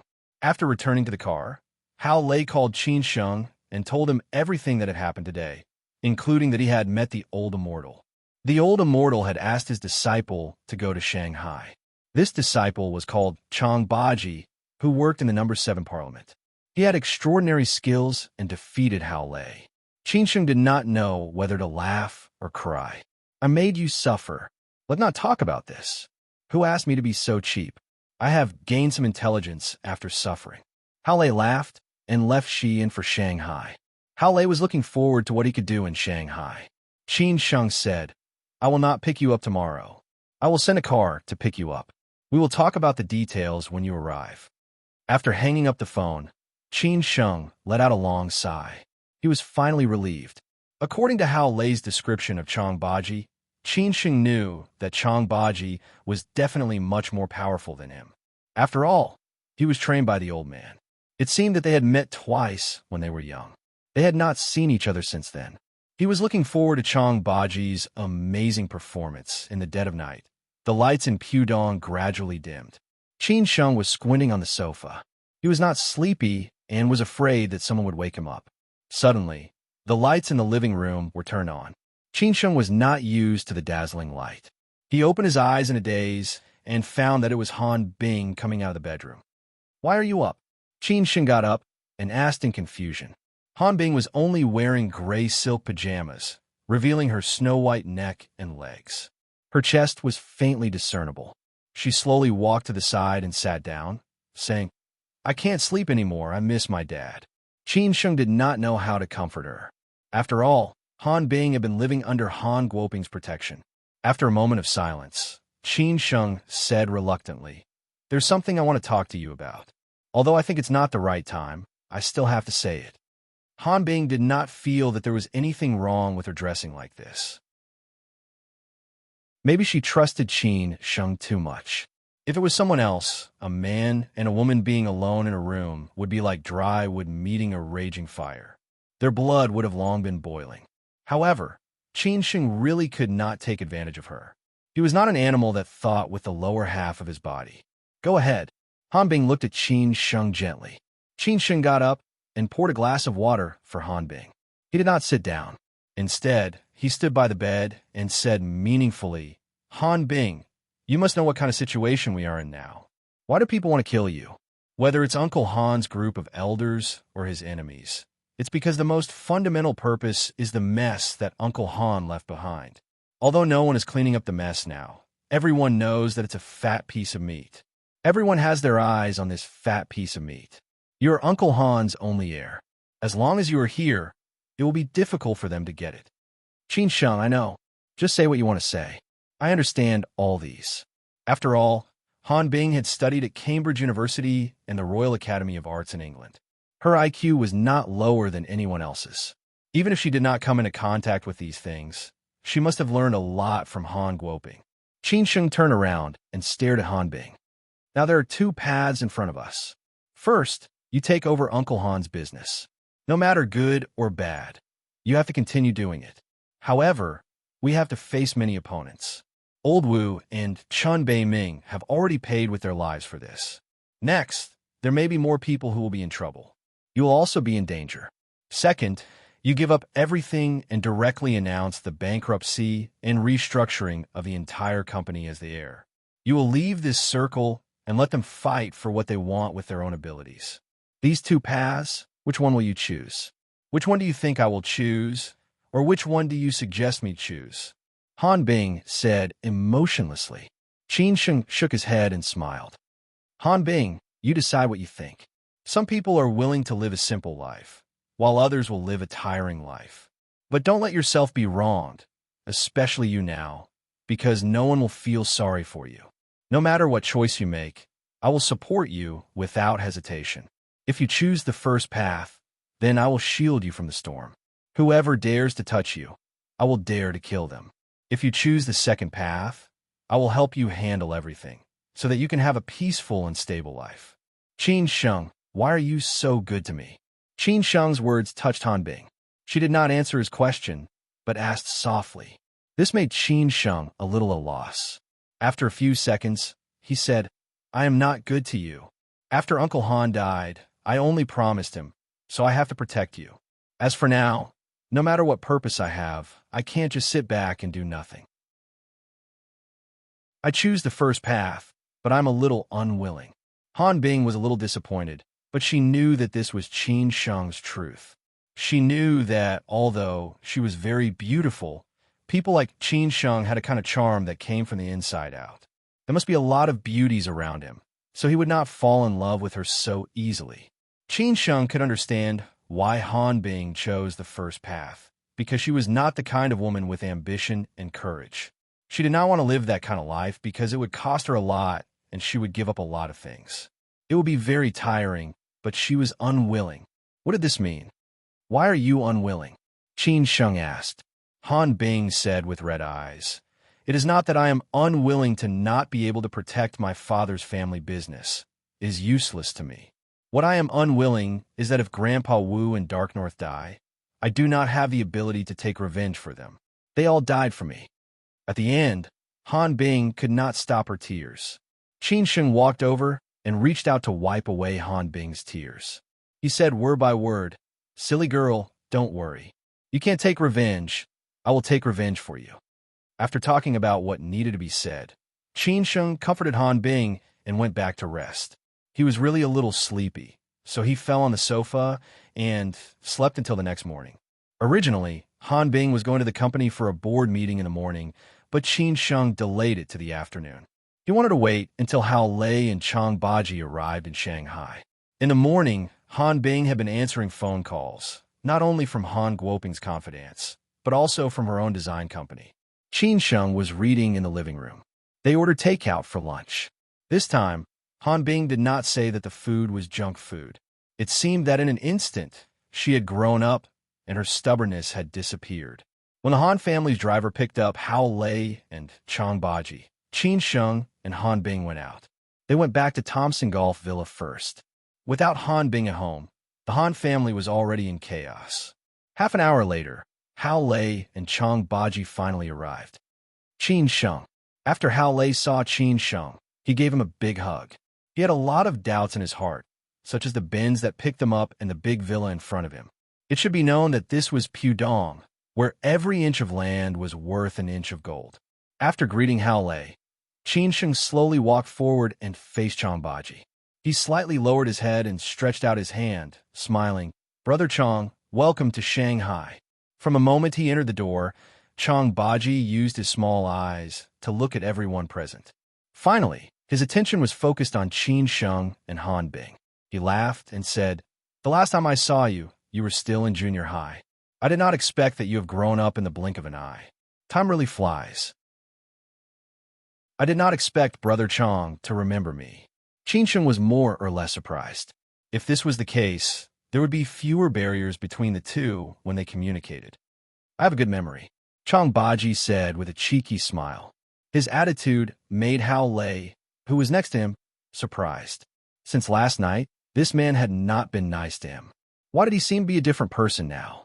Then, Qin Sheng pulled Han Bing to his side and introduced them to each other. "This is my friend, the eldest daughter of the Han family, Han Bing. These two are Hao Lei and Brother Chong." Han Bing took the initiative to shake hands with Hao Lei and Chong Baji.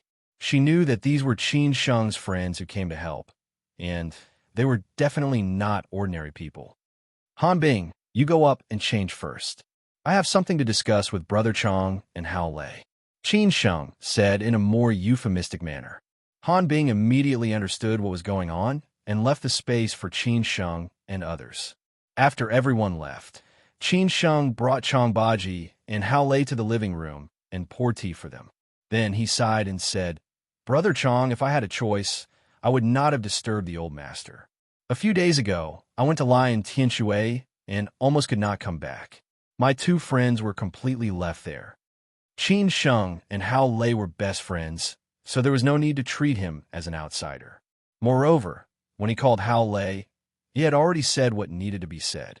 There were many reasons why Hao Lei decided to come to Shanghai, but Chong Baji was different.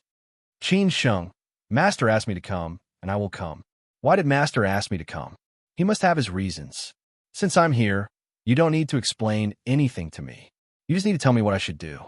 When Chong Baji was doing things, he was never willing to talk too much nonsense. He had a catchphrase: "What's the point of talking so much nonsense?" This was a standard Shangxi dialect. To put it bluntly, it meant that he didn't want to talk nonsense. Since Chong Baji said so, Qin Sheng did not stand on ceremony. He nodded and said, "Okay, I will tell you the rest slowly. Now, the most important thing for us is to protect Han Bing." Chong Baji and Hao Lei looked at each other and nodded thoughtfully. Next, Qin Sheng arranged tasks for Chong Baji and Hao Lei. From today on, Hao Lei would drive Han Bing and protect her with Chong Baji. Other than that, Chong Baji needed to do some things with Qin Sheng when necessary. Chapter 25. Killing the chicken to scare the monkey. Chong Baji and Hao Lei drove the Mercedes S500 in front, while Qin Sheng drove a Maserati with Han Bing at the back. The three of them had a clear division of labor. No matter what happened, they would try their best to ensure Han Bing's safety. Moreover, this was Shanghai, not Tianshui. No one wanted to make things too big. The Han family's company was in the Zhongyin building at Lujiazui, which was not far from Thompson Gulf. This was Hao Lei's first time in Shanghai, so the bustling Pudong gave him a sense of novelty. He could not help but look at the tall buildings of the traffic lights. However, this was not Chong Baji's first time in Shanghai. He was not interested in these things. He just observed the cars around or behind him to detect unknown dangers. Since he agreed to come to Shanghai, he did not want to embarrass himself. Just as Hao Lei had said, with his skills, he could stand out anywhere. Why would he want to spend his days in a nightclub? Moreover, the big boss behind Congress 7 had always wanted him to stand in front of the stage, but he wasn't interested at all. Why? Because old Master Qin once told him that the first half of his life was bitter. If he did not become a lowly person and hide his identity, he would probably die young. His life was full of bad luck to his parents, bad luck to his wife and children. In the end, he would be alone. If he could survive the first half of his life, starting from 40, he would be rich and have a lot of children and grandchildren. Many people might not believe these things, but Chong Baji really believed it. For example, many people did not believe that there was a person like his master in this world, but Chong Baji had seen it with his own eyes since he was young. Therefore, the first half of Chong Baji's life was a little bitter, but at least he got through it. Not long after his 40th birthday, his master asked him to leave Xi'an and go to Shanghai, which also indicated a lot of things. This was the biggest reason why he came to Shanghai. During the board meeting, Just listen to what they have to say. After they have finished speaking, you can directly tell them your decision and leave the rest to me. Qin Sheng whispered to Han Bing, who was fidgeting restlessly beside him in the Maserati. Now, Han Bing would do whatever Qin Sheng said. She nodded weakly and said, "Don't worry, I know what to do." Han Guoping's company was named after himself. It was called Guoping Holding Group. On the 33rd floor of the Bank of China Tower, all the directors of Guoping Group had gathered in the conference room of Guoping Group. There were no outsiders among the so-called directors. All of them were veterans, confidants, and senior executives of the company who had worked hard with Han Guoping over the years. At this moment, this group of people was led by Zheng Ping, Lu Hejun, and Zhao Dongsheng. The three forces were arguing fiercely. Everyone was waiting for Han Bing to come over and make the decision, but no one put Han Bing in their eyes. When the door of the meeting room was pushed open and Han Bing brought Qin Sheng and the other two in, everyone quieted down subconsciously. Hao Lei and Chang Baji stood guard at the door of the meeting room. Han Bing slowly sat on the main seat that Han Guoping used to sit on. Qin Sheng stood behind her with a cold look on his face. He looked at everyone present viciously, especially Lu Hejun and Zhao Dongsheng. The others were also sizing up Qin Sheng and the others. The board meeting was hosted by Zheng Ping.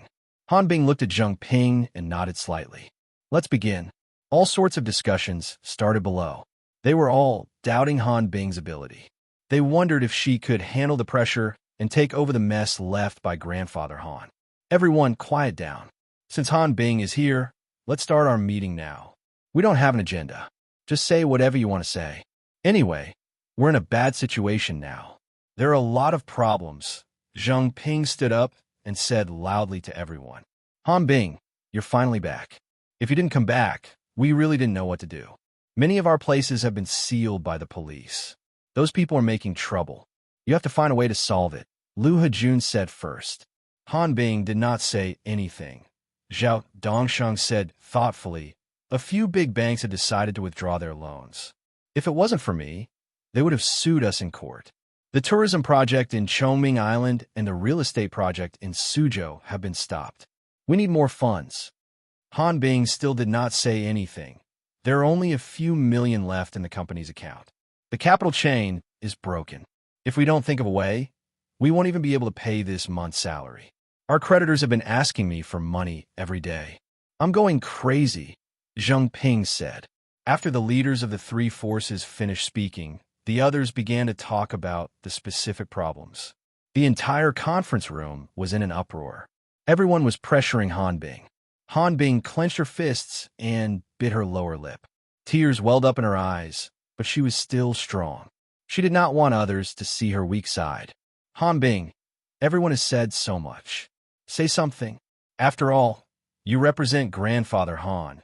Zheng Ping could not help but ask when he saw that Han Bing did not say anything. Han Bing laughed at herself. You guys have said so much, but I don't understand anything. What do you think I should do?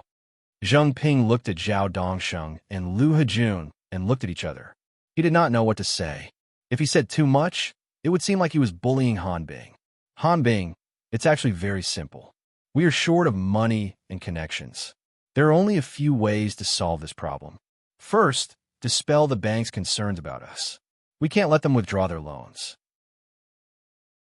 Once they have made up their minds, they will take drastic measures against us. Second, find a few financial groups with strong backgrounds to invest and optimize the equity structure.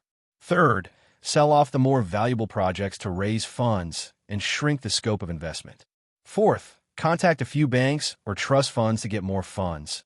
Zheng Ping did not say anything. Zhao Dongsheng did not care about Han Bing's feelings and said directly. Han Bing sighed. Uncle Zhao, I know what you're saying, but I don't have the ability.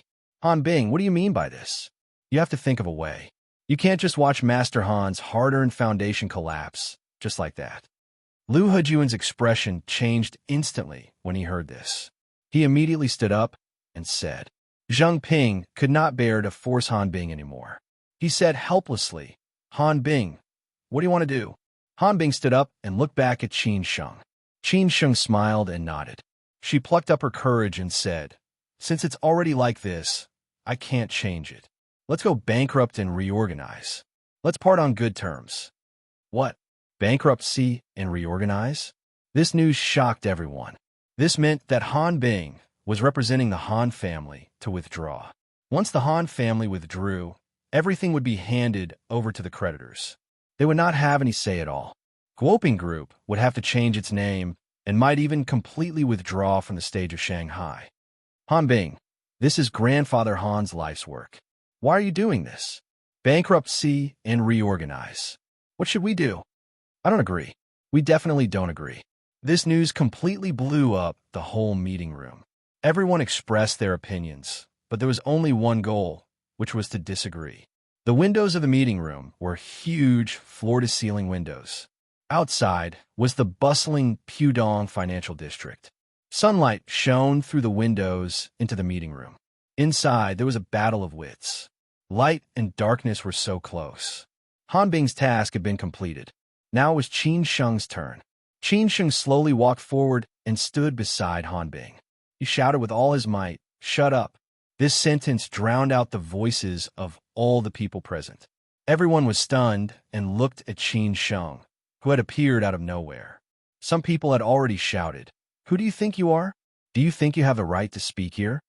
Qin Sheng sneered, "I'm nothing, but at least I'm better than a bunch of idiots like you." A bunch of idiots? Do you really think I don't know what you're thinking? All of you have been following Grandfather Han for so many years. When something happened to Grandfather Han, none of you dared to stand up and take responsibility. All of you have become cowards. Don't tell me that you don't know what happened in Tianshui. You know very well who wanted to kill Han Bing. Old Wu and Chun Bei Ming died to protect Han Bing. I'll remember this. I don't know who did it now, but when I do, you better pray for your own good. Qin Sheng's words stunned everyone. You all have wishful thinking. Now that Han Bing is dead, you can reap the benefits and divide up Grandfather Han's lifelong efforts. Don't refute me. If it were me, I would do the same. Why? Are you all very disappointed that Han Bing is not dead? It's just bankruptcy and restructuring. What's there to fuss about? I guess all of you have already thought of a way out. Besides, what you've taken in all these years is enough for you to spend for the rest of your life. I just don't know if you have the life to spend it. Well, I guess some of you have already colluded with Third Master Wu or Zhou Wu. Otherwise, you wouldn't have the guts to touch Han Bing. If you have the ability, why don't you go and face Third Master Wu and Zhou Wu? Being scolded by a young man, someone lost his cool and shouted, "Third Master Wu, Zhou Wu, I will naturally think of a way. You don't have to worry about it. Today, I will say it here. Bankruptcy and restructuring, Han Bing will give up everything. You can do whatever you want, as long as you have the ability to eat it. If anyone dares to touch Han Bing, you can try. I don't believe that you have 9 lives. Threaten us? Do you know what we do?" Zhao Dongsheng had been listening to Qin Sheng's nonsense calmly. However, no matter how calm he was, he could not stand it anymore. So he sneered. Qin Sheng walked straight to Zhao Dongsheng and said, "Threaten? No, no, no. This is not a threat. This is a declaration of war. Are you convinced? You could try. I can kill the chicken to warn the monkey." Chapter 26. Taking the risk. Who was Zhao Dongsheng? He was definitely a ruthless character. Otherwise, how could he have gotten to where he was today, second only to Han Guoping and forcing Lu Hejun and the other elders to retreat? This young man in front of him was really arrogant. Or was he a newborn calf that was not afraid of tigers? He dared to say such words in front of Zhao Dongsheng. This was not a naked threat. It was an unscrupulous provocation. Lu Hejun and Zheng Ping did not speak. Since Zhao Dongsheng was willing to take the lead, then let him be. They stared at Qin Sheng thoughtfully. How could they not know about what happened in Tianshui? They were not sure if they were involved. Anyway, Old Man Wu and Chun Bei Ming were dead, which was very beneficial to them. As for this young man, they were currently investigating him. Unfortunately, there was little information about him. They only knew that he appeared a few days before Han Guoping's death and had been protecting Han Bing 24/7. After Han Guoping's death, he did not leave her side at all. He also went to Tianshui and came back alive. If not for him, Han Bing might have died in Tianshui. Who was this young man? Did he really not want to live to face Zhao Dongsheng? It was not that he did not want to live, but at this time, he had to do this. To deal with this group of people, you either play tricks or be more ruthless than them. Otherwise, it would only make them worse. Are you afraid of death? Zhao Dongsheng lit a cigarette and blew the smoke on Qin Sheng's face. This man was dressed in a suit and leather shoes and looked like an old Shanghai gentleman. He squinted his eyes and said, Qin Sheng was not angry. He chuckled and said, Are you afraid? A tit for tat, who would win? Young man, this is Shanghai. I hope you can still say such words after a period of time. Zhao Dongsheng gritted his teeth. He knew Qin Sheng's background and strength. If he wanted to play with him, there would be plenty of opportunities, but not now. He pushed Qin Sheng away and slowly stood up. Since Han Bing has decided to go bankrupt and reorganize, then let it be. Let's part on good terms and find our own way out in the future. After saying that, Zhao Dongsheng immediately left. His expression was very ugly. The others didn't dare to say anything. After all, Zhao Dongsheng had already agreed. Even if Zhao Dongsheng didn't agree, the Han family had the absolute right to speak. If they wanted to go bankrupt and reorganize, that would be the only way. The board of directors parted on bad terms. Zheng Ping stayed behind to discuss the following matters with Han Bing. For example, Han Bing had to first sign a few documents to inherit Han Guoping's shares, and then contact many creditors. Anyway, there were many things to be done. Qin Sheng asked Hao Lei and Chang Baji to stay in the company. He left alone and ran to the National Finance Center, which was not far away. He really needed Jiang Xianbang's help. Qin Sheng was sinking deeper and deeper. Jiang Xianbang had no choice but to help.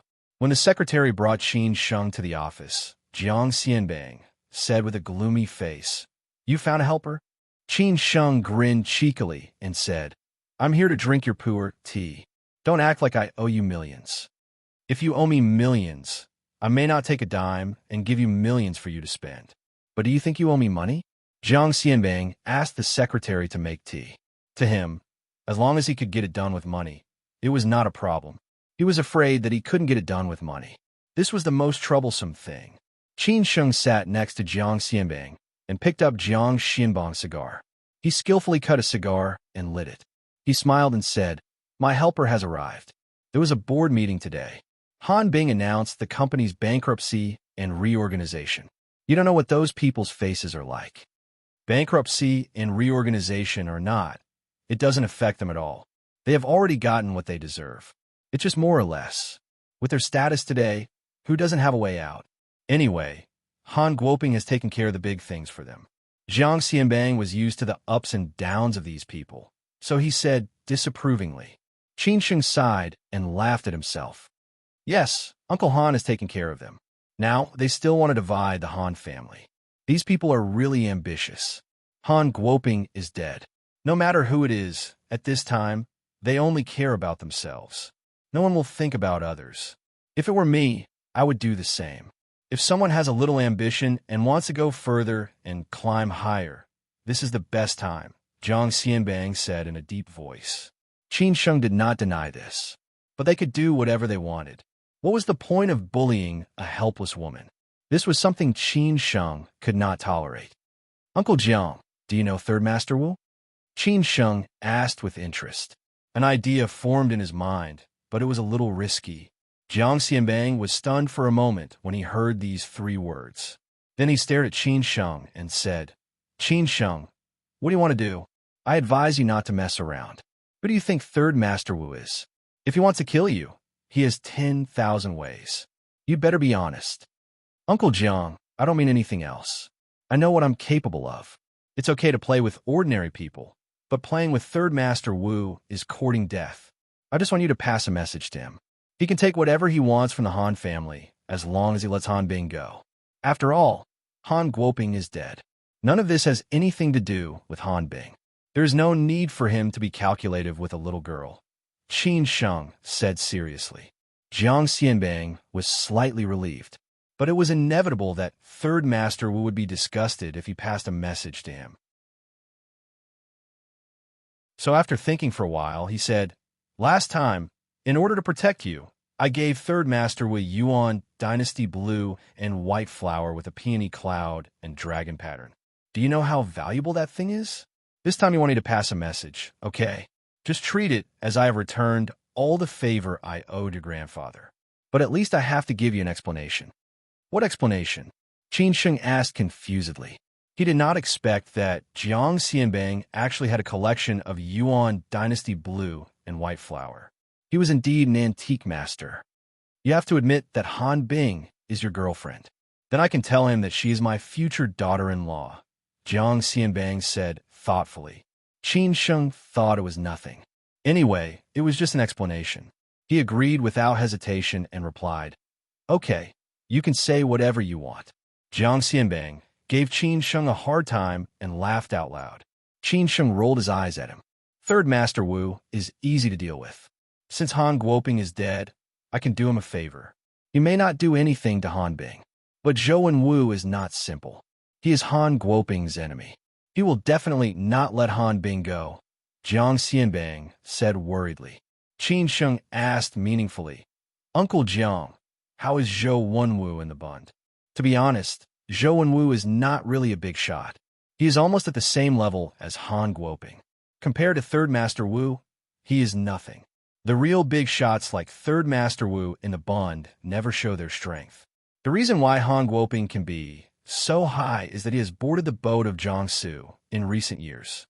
Unfortunately, that big boat sank and he became a victim. It just so happened that he offended Third Master Wu in the past. That's why Third Master Wu hit him when he was down. Jiang Xianbang, a big broker, had a lot of connections and information. No one could compare with him. Since he could make Third Master Wu give him face, how could he be an ordinary person? Qin Sheng's expression changed, and he said, "What if I kill him?" "Qin Sheng, are you crazy?" Hearing this, Jiang Xianbang was shocked and said, "This is Shanghai. You can't just do whatever you want. What's more, that's Zhou Wu. There are other people standing behind him. People like him must have a lot of enemies. As long as I do it secretly, no one will know that I did it. I don't have the strength to play tricks with him, so I can only take the risk out of desperation and cut the Gordian knot," Qin Sheng said with reason and evidence. Jiang Xianbang squinted his eyes and pondered. What Qin Sheng said was right. If he wanted to protect Han Bing, he had to face Zhou Wu. But Zhou Wu did not have the same temperament as Third Master Wu. "How confident are you?" Jiang Xianbang finally gritted his teeth and asked. Qin Sheng thought for a moment and said, "I've invited an old immortal's disciple from Zhongnan Mountains. His strength is absolutely amazing. If I fight with him, as long as I choose the right opportunity, I will definitely be able to kill him." Zhongnan Mountains? Jiang Xianbang was a little surprised. He did not expect that the two friends Qin Sheng mentioned from Xian were actually from Zhongnan Mountains. This was a little interesting. If you really want to do this, then give it a try. But be careful. If it really doesn't work, then think of another way. Don't force yourself, Jiang Xianbang said after weighing the pros and cons.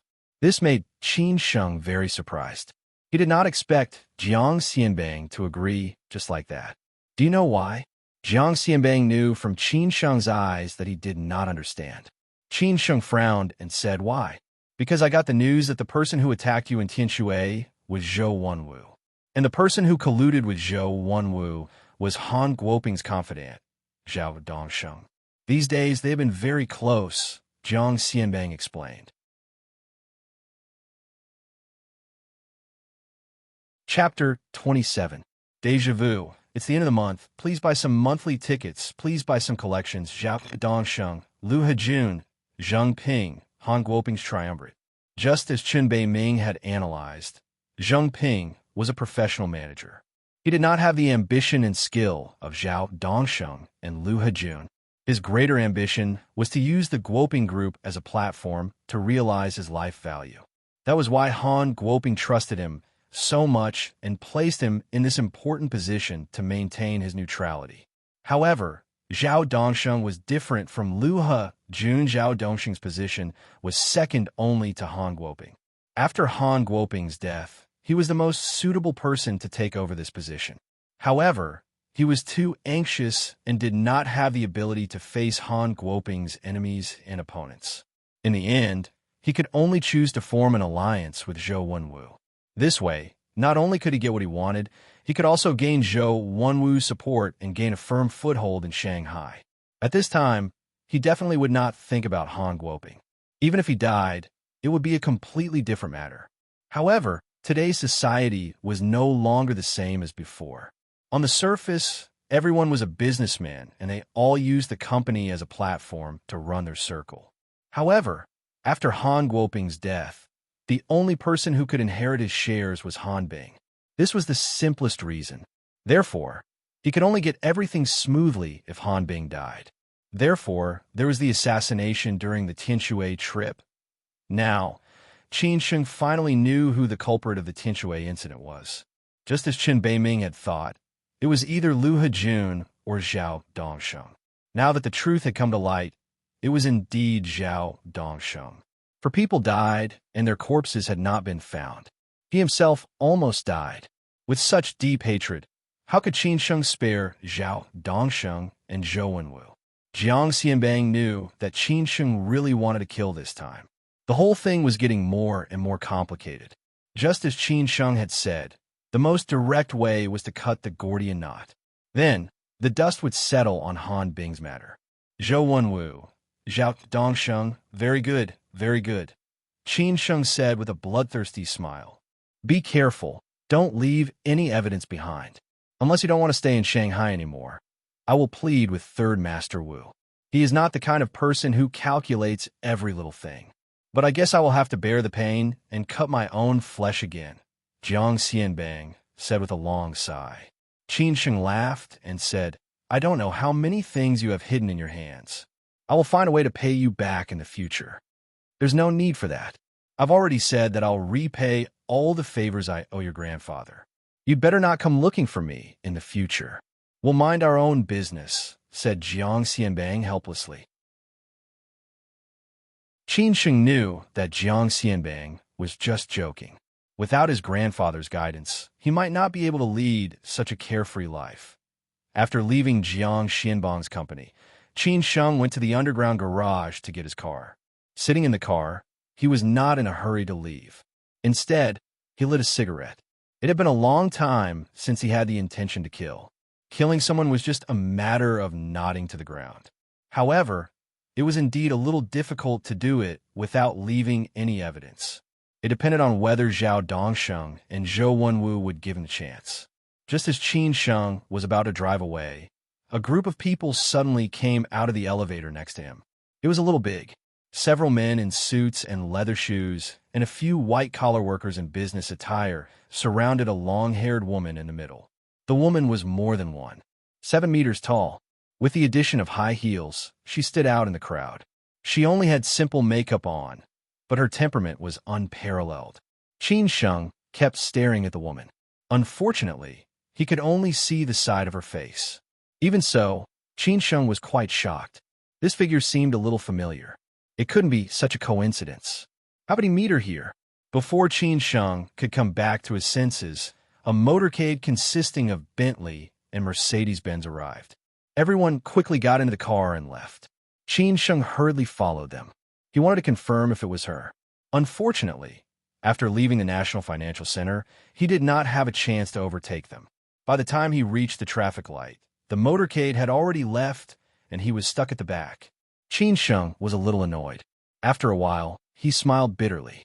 Maybe he had recognized the wrong person. After all, in the vast sea of people, they just passed by each other in a hurry. Although they had a good chat and were like-minded, they did not have much interaction. They just said that they would meet again if fate allowed it. Qin Sheng took out his phone and subconsciously wanted to call the number that he missed so much. After hesitating for a while, he finally gave up. At this moment, where are you and what are you doing? After the traffic light, Qin Sheng was ready to return to Zhongyin Tower. It was almost time to get off work. However, he did not expect that while he was chasing someone was also following him.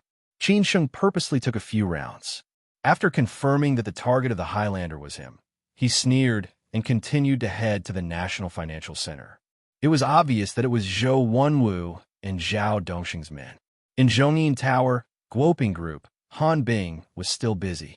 Hao Lei and Chang Baji were waiting in the lounge next to her. After the meeting, Zheng Ping tried to persuade Han Bing, but she had already made up her mind. He had no choice but to follow the procedure. Zheng Ping's intention was good. He wanted to inherit Han Guoping's business and continue to develop. However, he did not know about Han Bing's situation and the internal and external troubles of Guoping Group. Not finished yet. When Qin Sheng returned to the lounge, Hao Lei was almost asleep. However, Chang Baji was reading a magazine with interest. Chang Baji sighed and said, "I think it's still early. Someone was following me just now." Qin Sheng sat beside Chang Baji and passed him a cigarette. Chang Baji was not surprised and said calmly, "As expected, Brother Chang, do you have a wife and children?" Since he had nothing to do, Qin Sheng chatted with Chang Baji for a while. Chang Baji stared at Qin Sheng for a while. Suddenly, he laughed and said, "How could a person like me have a wife and children? I deserve to be alone." Chang Baji seemed to be a contradictory person. Sometimes he was all smiles and chatting with anyone, but sometimes he was as calm as still water, making people flinch at the sight of him. He switched back and forth freely between the two, but no one could understand him. "Brother Chang, have you killed anyone before?" Qin Sheng asked calmly. Chang Baji stopped smiling and said playfully, "A man should kill. What do you think? This time, we might kill someone. If we are not careful, we might have to run away." Qin Sheng said. After all, it was his first time meeting Chang Baji. He did not know Chang Baji's temper and character, so he was more or less reserved. Chang Baji said calmly, "Master asked me to come to Shanghai to help you. I will do whatever you say. I don't ask for the reason." "Ha ha, Brother Chang, don't you feel wrong by following a young man like me?" Qin Sheng continued. Chang Baji shook his head and said disapprovingly, "A man's age is not the age on his ID card. Most men live their whole lives like dogs. I think you are definitely not one of them. As for whether you feel wronged or not, you don't have to say it. Since I met you, I have been rating you. When you can't satisfy me, I will naturally leave after helping you. I like this kind of straightforwardness." Qin Sheng understood what he meant and laughed. Chang Baji said calmly, "That's good." When Han Bing was done with these things, it was already 8 p.m. When she came out with Zheng Ping, she was embarrassed and said, "I made you wait for so long. It's okay. Let's go. I will take you to dinner." Qin Sheng chuckled. Chang Baji and Hao Lei had already stood up. Zheng Ping walked over and patted Qin Sheng's shoulder. "Qin Sheng, you are good. I know you're doing it for Han Bing's sake. But I really don't know why you dare to say those words to Zhao Dongsheng. But I still want to remind you that Zhao Dongsheng is not easy to deal with. You'd better be careful." "Thank you, Mr. Zheng." Qin Sheng replied politely. When they came out of Zhongyin building, Qin Sheng and Han Bing were in the front. Hao Lei and Chang Baji were behind in the Mercedes-Benz. They had already noticed that there was indeed a car following them, and Chang Baji found that there was more than one car. However, they would not give Zhao Dongsheng a chance. For dinner, Qin Sheng brought them to his favorite Sichuan restaurant. Last time when he had a gathering with Xia Ding and the others, they basically drank wine. He did not have a good time to reminisce about the taste, so he came here to fulfill his wish. Qin Sheng greeted the boss politely and found a random seat. When the students in the restaurant saw a beauty like Han Bing, their eyes almost popped out. She was a university student, and her hormones were at the peak. Qin Sheng was also like this. When I was in university, this was the base of our dormitory. We would come here once or twice a week, Qin Sheng explained casually. Otherwise, everyone would not understand why they came here. Han Bing did not know whether to laugh or cry. "Qin Sheng, don't tell me that you graduated from Fudan University or Shanghai University." The nearest universities here were Fudan University and Shanghai Institute of Finance and Economics. Tongji University and Shanghai Institute of Physical Education were also nearby, but there was some distance between them. Those who could eat here must be the former two. Fudan University Philosophy Department, Qin Sheng said casually. Hao Lei naturally knew Qin Sheng. He was a straight-A student in their school and high school. Many girls even wrote love letters to him. Otherwise, how could he win over the school belle Su Qin? Han Bing said in disbelief, "You actually graduated from Fudan University? I thought you graduated from high school at most." Damn you, am I so uncultured? Han Bing's very serious words made them laugh. After all, he did not tell Han Bing about it. Han Bing was also amused by herself. She finally showed a smile that she had not seen for a long time. Qin Sheng also had not seen her smile for a long time. It was the first time for Chang Baji and Hao Lei to see it. They did not expect her to be so beautiful when she smiled. Being stared at by three men, Han Bing was a little embarrassed and lowered her head. In order to ease the atmosphere, Qin Sheng took the initiative to let her order and recommended a few special dishes. Chapter 28. Give Others a Chance. Mount Putuo was located in the Zhoushan archipelago. Together with Mount Wutai, Mount Amei, and Mount Jiuhua, it was one of the four famous mountains of Buddhism. It was the Taoist field of Guanyin Bodhisattva. There was a saying, there are famous mountains on the sea, mountains in the illusory world, which referred to Mount Putuo. It was located at the foot of Mount Putuo, facing the sea in the east and enjoying the sunrise. There was a medium-sized yard made of green bricks and gray tiles. The yard was full of flowers and plants. There was a Buddha hall in the side hall. At this moment, an old man over 60 years old, wearing a Buddhist robe, was worshipping the Buddha devoutly. Two men stood outside the Buddha hall. One was Yang Deng, who had fought with Qin Sheng before. He had recovered these days, but his eyes were a little dim. Next to him was a middle-aged man, who looked calm and kind, with smiling eyes, playing with the Buddha beads in his hand. There were no outsiders in this small yard. There was only one way to get here. There were people guarding the entrance, so outsiders could not get in at all. Apart from the servants in the small yard, there were only the old man and two old men. However, there were often guests visiting. The old man would go to the temple to discuss Buddhism with those masters. Every day, apart from worshiping the Buddha and chanting sutras, he would either sleep or wander around the island. What he was most interested in was chatting with the tourists who came because of its fame. He could often meet some interesting people. When the old man came out of the Buddha hall, Yang Deng and the middle-aged man lowered their heads respectfully and said, "Third master, little stool, have you recovered from your injury?" The third master shaved his head and kept a long beard. He was a little hunchbacked. Fortunately, his legs were agile. No matter who saw him, they would say that this old man looked like a Buddha. After all, he had devoted himself to Buddhism for so many years. It was said that one's appearance was born from one's heart and would change every 3 years. The old man looked kind, but the momentum in his movements was really frightening. Feeling somewhat ashamed, Yang Deng said, "Third master, I'm not as good as you. I made you lose face. I'm willing to accept the punishment without any complaints. Han Guoping is dead, so this matter is over. There's always someone better than you, so it's not necessarily a bad thing to suffer a little. Everyone has to slowly climb up after stumbling. No one can soar to the sky in one go.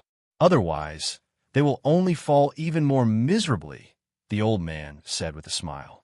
His smile was very amiable. The children who often saw him in the neighborhood would happily call him Grandpa Wu. It seemed that no one knew his real identity. He was a big shot on Mount Putuo, and countless people in the entire Yangtze River Delta would catch a cold if he sneezed. Well, he was Third Master Wu, who Jiang Xianbang feared and respected, and who had driven Han Guoping into a corner. He was a tiger man who could write his life into a legend. Even though this old man had been away from the storm for many years, those tiger men that he had trained, which one of them wasn't a character that could turn the tides in Jiangsu, Zhejiang, and Shanghai? Third Master, the news about the young man you asked me to investigate has come out, but he doesn't seem to have any connection with Jiang Xianbang, let alone a relative. I understand now, the middle-aged man next to him said with a puzzled expression. Third Master raised his eyebrows slightly and snorted. No connection? No one can make Jiang Xianbang, the old fox, cut his flesh. First, he was an angry King Kong in the Northern Song dynasty, And now he gave me a blue and white flower with peony cloud and dragon patterns in the Yuan dynasty? I'm incompetent. The middle-aged man hurriedly lowered his head and said with fear and trepidation, Qin Sheng is from Xin. He was an orphan since he was a child and depended on his grandfather. He came to Shanghai from college and entered Fudan University. He met Jiang Xianbang at that time. After graduation, he disappeared for more than 2 years and only reappeared recently. As for his relationship with Han Guoping, we have no way to know. We only know that Han Guoping asked him to protect his daughter. Is there any news about his grandfather? Third Master Wu asked with interest. The middle-aged man shook his head and said, No, but his grandfather died 2 years ago. Third Master Wu lowered his eyebrows and pondered. Then he felt a little funny. This young man was really interesting. Third Master, what should we do about this? The middle-aged man asked. Third Master Wu continued to walk forward. At this moment, he was almost at the seaside. The wind at night was a little strong, which made him somewhat uncomfortable. He shook his head and said, Let's just forget about this matter.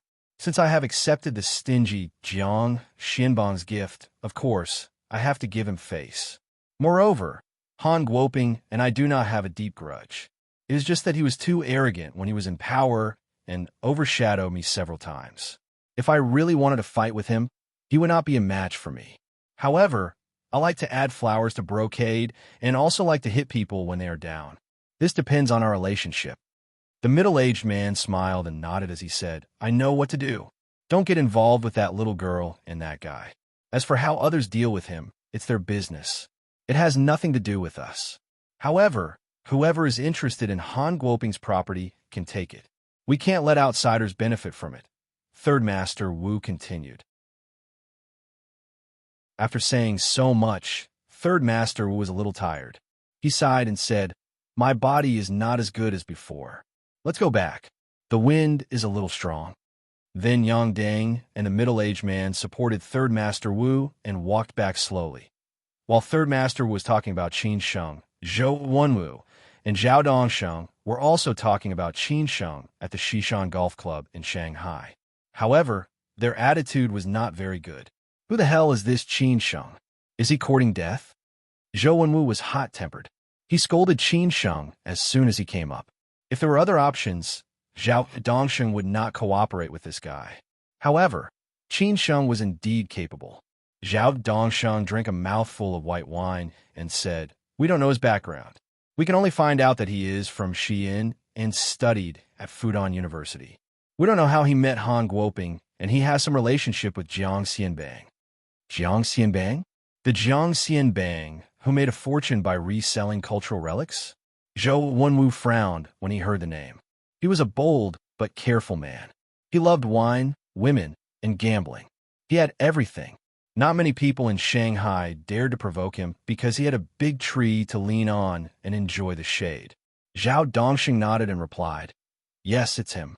This is going to be difficult. Zhou Wenwu did not care and said, As long as he dares to block my way to wealth, I don't care who he is. I will still kill him. It's just Jiang Xianbang. What's there to be afraid of? If anything happens, I will take care of it. Just do it. Zhao Dongsheng was not Zhou Wenwu. Zhou Wenwu was not afraid of Jiang Xianbang, but Zhao Dongsheng did not have the guts. But now that Zhou Wenwu had said it, Zhao Dongsheng was unscrupulous. Han Bing has decided to go bankrupt and reorganize. This is not good for us. Zhao Dongsheng sighed and said. Zhou Wenwu laughed and said, It doesn't matter if she reorganizes or not. As long as I can get all of Han Guoping's properties, it's not a big deal. Most importantly, I've been coveting his daughter for a long time. Since she escaped death in Tianshui, I'm not in a hurry to kill her this time. It'll be best if I can kidnap her. If it doesn't work, I'll kill her. Back then, Han Guoping humiliated me severely. This time, I'll return the favor and let him die with regrets. This was Zhou Wenwu. He had no bottom line. Fortunately, Han Guoping did not have a wife or lover. Otherwise, he would have been ruined by him. I don't care how you do with Han Bing. I have to deal with Qin Sheng first. You don't know how arrogant he was at the board meeting this afternoon. If I don't have a temper, how will others see me in the future? Zhao Dongsheng said fiercely. This time, he was really angry. Zhou Wenwu did not care and said, "It's up to you. You can do whatever you want." In the Sichuan restaurant, Qin Sheng and the others had finished their meal and were preparing to go back. They were not going back to Thompson Golf, but to Huara 9 Mile Bund. Compared to the Han family's villa, Han Bing could be better protected there. More importantly, he and Chang Baji still had to go out of work. After sending Han Bing back to Huaran Bund, Qin Sheng said, "Sleep early tonight. Don't think about anything. You have a lot of things to do these few days." "What about you? Aren't you staying?" Han Bing could not leave Qin Sheng at all. She was afraid that Qin Sheng would disappear at any moment. Qin Sheng shook his head and said, "I'll let Hao Lei stay. Brother Chong and I are going out to do something. We'll be back in a while." Han Bing really wanted to say, "Then I'll go with you." She was afraid that Qin Sheng would be angry. She also knew that Qin Sheng must have something important to do. She could only say, "Okay, then be careful and come back early." Qin Sheng reminded Hao Lei to stay in Han Bing's mansion. He naturally trusted Hao Lei, so he went out with Chang Baji happily. After walking out Huaran Bund, Chang Baji laughed and said, "Going to kill people? No, to drink," Qin Sheng said casually. Chang Baji could not keep up with the rhythm. What the hell was going on? Was he still in the mood to drink? Qin Sheng looked at the tail following them and said disdainfully, "We're all trying to make a living. We have to give others a chance. Otherwise, how are they going to report back?"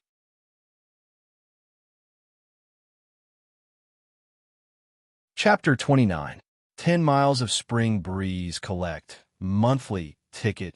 In the last few hours of 2016, I hope everyone can forget about the good and bad things and embrace the coming 2017 with all your strength. P.S. I've been going back and forth to the hospital these 2 days, so the updates are not stable. I hope everyone can continue to support me. Hengshan Road was like Sanlitun Road to Beijing to Shanghai. Every city had a place like this, such as Xi'an's Defu Lane and Chengdu's Lan Kwai Fong. Every time the night fell and the lanterns were lit, the men and women in the city would go out in full force. The pressure accumulated during the day would be released at this time. They might be lonely, or sad. They would drink to drown their sorrows, listen to songs to kill time, and release their nature and madness. Everyone had their own way and purpose. What about Qin Sheng? Qin Sheng definitely went to the bar many times. But most of the time, he went to the bar to listen to a girl sing and protect her at the same time. He did not want to be bullied by those men who had lost their minds because of the alcohol. This girl was called Su Qin. Hengshan Road, Young Bar. This was a folk bar with simple but elegant decoration. As long as you wanted to drink, basically you could drink any kind of wine. But so far, there had not been any famous bands or singers. The boss did not reject anyone. As long as you were willing to be a resident singer, you could have a try, provided that the boss liked your songs. When he was in college, Qin Sheng often came here. Xia Ding and the others also came to join the fun. Most of the time, he was alone. A glass of beer could sit for a whole night, and the beer was given by the boss. Just like in high school, in the South Lane bar at the foot of the city wall of the South Gate, they would sing, and he would not get tired of it. When he went back to Shanghai, Qin Sheng went to the Sichuan restaurant to eat, but he did not come here for a walk. It should be said that he had not been here for a long time, but he knew that the girl who used to be there could not sing here anymore. She sang Chun Shizhen, she sang Kai Jinya, she sang Chun Li, she also sang Mariah Carey, and occasionally sang Taylor Swift. Some record companies wanted to promote her, but she refused, saying that she did not want to live that kind of life. At the end of October, Shanghai was still very hot, and Hengshan Road was still very lively. Qin Sheng and Chang Baji did not care about the people following behind them at all. They parked the Mercedes-Benz in a parking space not far from a bar, and then walked quickly into Young Bar. Maybe because it was not a weekend, there are not many people in the bar, sitting in twos and threes, smoking, chatting, drinking, and listening to songs. A male singer, who was not handsome but had a literary style, was singing Chengdu by Zhao Lei. Zhao Lei's new song had been very popular recently, and many people were singing it on the streets and alleys. Qin Sheng liked this song, but he liked Zhao Lei more. He felt that Zhao Lei was really talented. Most folk singers were sentimental and sad, but his songs did not have that kind of negative energy. Every song he sang was like a simple narrative of his life experience, and every lyric was like a painting, which could give people unlimited imagination and let everyone be immersed in it. For example, in this song, Chengdu, Qin Sheng liked the line in it the most. Chengdu, the only one that can't be taken away is you. This line was very appropriate, because Chengdu also had his story. Back then, he met her in Chengdu. This she was not Su Qin, but the she who made him owe her a hot pot meal. He met her at the Time Bar in Julian Bridge. He sat there alone, listening to songs, smoking, and drinking while she sat at the table next to him, quietly drinking and listening to songs. It was said that a big shot who had once been powerful in Sichuan and Chongqing came from there. Maybe it was fate. He stood up and asked a person. She replied, alone. He said, "You don't mind me sitting here." She shook her head and said nothing. So he sat down and the two of them began to chat casually. She seemed to be not very interested and just said perfunctory words. He asked her traveling. She nodded. He said, "Me too. Let's go together."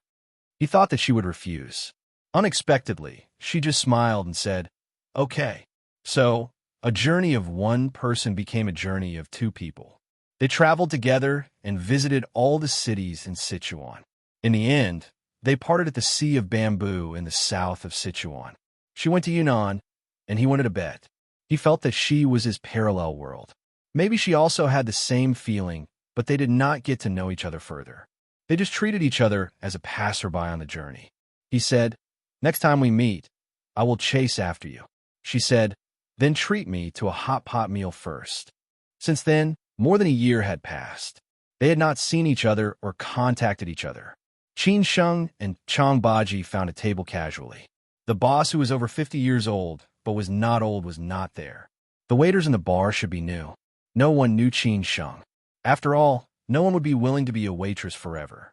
If there were old waiters here, they would definitely recognize the boyfriend of the most popular female singer in Young. "What would you like to drink?"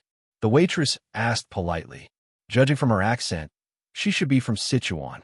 Anyway, most of the waiters in this bar were college students, so the waiters changed frequently. Qin Sheng said casually, "2 bottles of beer." "Ah, just 2 bottles of beer, nothing else?" The waitress was a little disappointed. After all, these drinks came with a commission. Qin Sheng did not wait for the waitress to start promoting and interrupted, "Just 2 bottles of beer, nothing else, thank you." "Okay." The waitress could only smile and leave, without any temper. After the waitress left, Chang Baji joked, "I say, Qin Sheng, you brought me to experience the nightlife of Big Shanghai. You don't have to be so stingy, right? 1 bottle of beer per person. If this was in Xin, no matter which venue, no matter what kind of alcohol, you will definitely drink to your heart's content." "No, I'm just used to it. I was a student in the past, so I was poor. I could only afford a bottle of beer. Later on, when I got to know the boss gave me a bottle of beer," Qin Sheng explained with a smile. Chang Baji was at least at ease in this impetuous society. How could he not know what was going on? He laughed and said, "Since you brought me here, there must be a story. I just want to recall the past. There used to be a girl who sang here, and I like to hear her sing." Qin Sheng did not hide his past. Ex-girlfriend or first love? Chang Baji laughed and asked in a gossipy manner. Qin Sheng did not expect this uncle over 40 years old to like to pry into other people's privacy. He did not avoid this question and replied, "Ex-girlfriend and first love. No wonder you came here. It seems like you still can't let go of this relationship. You young people, what love, it is not real at all. In my eyes, there is nothing more important than life and death." Chang Baji's Mandarin with a Shanxi dialect was somewhat funny, but the realm of his words was really not ordinary. Qin Sheng did not deny it and said, "That's true. There is nothing more important than life and death. I think that Han Bing is not bad. Since you protect her so desperately, you probably like her. Based on my many years of experience, she also has a good impression of you. You two are a perfect match, a match made in heaven." Not only did Chang Baji like to gossip, he also liked to be a matchmaker. Qin Sheng rolled his eyes helplessly. He really did not want to bother with him. He knew that the more he tried to explain, the more he would make things worse. When the 2 bottles of beer arrived, Qin Sheng only took a sip and Chang Baji, who was sitting opposite him, finished the whole bottle. This uncle's alcohol tolerance was really high. After finishing the beer, Chang Baji stared at Qin Sheng with a smile. Obviously, he did not want to pay today. He wanted to take advantage of Qin Sheng. Qin Sheng really wanted to say, "You are King looking for trouble." But he did not have the confidence to do so. If they really fought, he would not be Chang Baji's opponent at all. He estimated that he would be beaten up badly. Helplessly, he called the waiter over and said, "Another dozen Budweiser." Hearing this, the waiter took the money and left happily. "That's more like it." Chang Baji nodded and looked like he was worth teaching. Qin Sheng listened to the song quietly and drank his beer in small mouthfuls, which was totally different from his usual forthright way of drinking wine and eating meat in big mouthfuls. Why? Because he always drank 1 bottle of beer here because Su Qin did not like him to drink, so she only allowed him to drink 1 bottle. When the bottle of beer was finished, the resident singer had finished singing and was resting at the side. It was estimated that he would continue in half an hour. So Qin Sheng squinted his eyes and smiled. He stood up slowly and asked, "Can I borrow your guitar?" The artistic resident singer stared at Qin Sheng in confusion. Qin Sheng said with a smile, "I want to sing a song." The person in charge of the bar had been changed. For this kind of situation, they had always allowed it and never refused it. So they nodded. The resident singer handed the guitar to Qin Sheng. Qin Sheng sat in the seat that used to belong to Su Qin and exchanged a few words with the band next to him. Fortunately, the band knew this song. After all, it was a folk bar. Qin Sheng tried the microphone. After he was ready, he nodded to the band and then looked at the crowd. Without any stage fright, he said, "A song called Spring Breeze for everyone." At this time, there were already many guests. For this kind of excitement, everyone liked to make a scene, applauding and screaming. Chang Baji opened his eyes wide and looked incredible. He did not expect Qin Sheng to be so good at singing. After he came to himself, he shouted loudly. The music started, the prelude.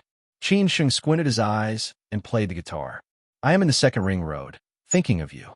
You are on the distant mountain. The spring breeze is 10 miles. Today the wind blows to you and it rains. I say that all the wine is not as good as you. I sing for you in the night of the drum tower. The fragrance of flowers comes naturally.